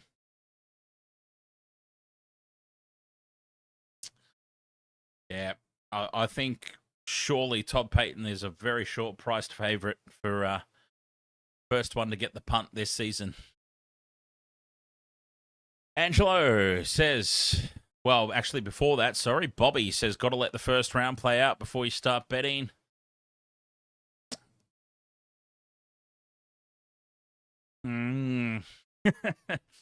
There's, we've got certain... Fair comment, Bobby, is what I'll say. We've got certain guidelines. We have to promote responsible gambling. First and foremost. Never, ever, ever bet what you can't justify or what you can't afford. Like, I see some comments sometimes in the chat of like, I put this week's rent money on blah, blah, blah. And I'm like, I hope that you are joking. That person, I hope you are kidding. Because you've got to bet responsibly. Only bet with what you know you can justify. That said, yeah, you get some really good odds if you get in early, of course. So you can start to line up some more sure things the more you wait. But yeah, you've got to try and get ahead of the pack and jump in early. That's where you make the real big bucks. But that said, yeah, obviously gamble responsibly. Angelo says, can the Knights continue their form from Vegas?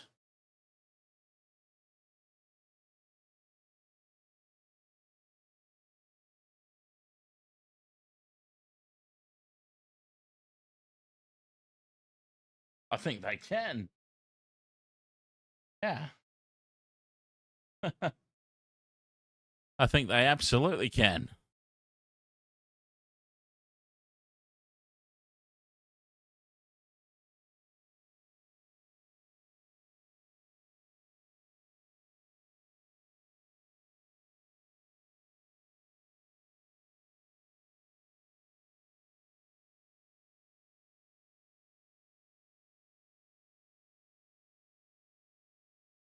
All right, West to Water Sports. Thank you so much for your company here. As always, we'll be back tomorrow for the NRL doubleheader. And of course, it's a big weekend of action. We'll even be covering the Formula One. That's locked and loaded. The F1 is happening. So, it's quite funny, yeah. TikTok did not appreciate all that gambling talk. So, yeah, we got booted off. Anyways, thanks for joining us here. Yeah, we'll be back tomorrow on the Waste to Water Sports. Melbourne Storm, way too good here tonight. 52 points to 4, an absolute shellacking. The highest order. Back tomorrow. Catch you then. Cheers.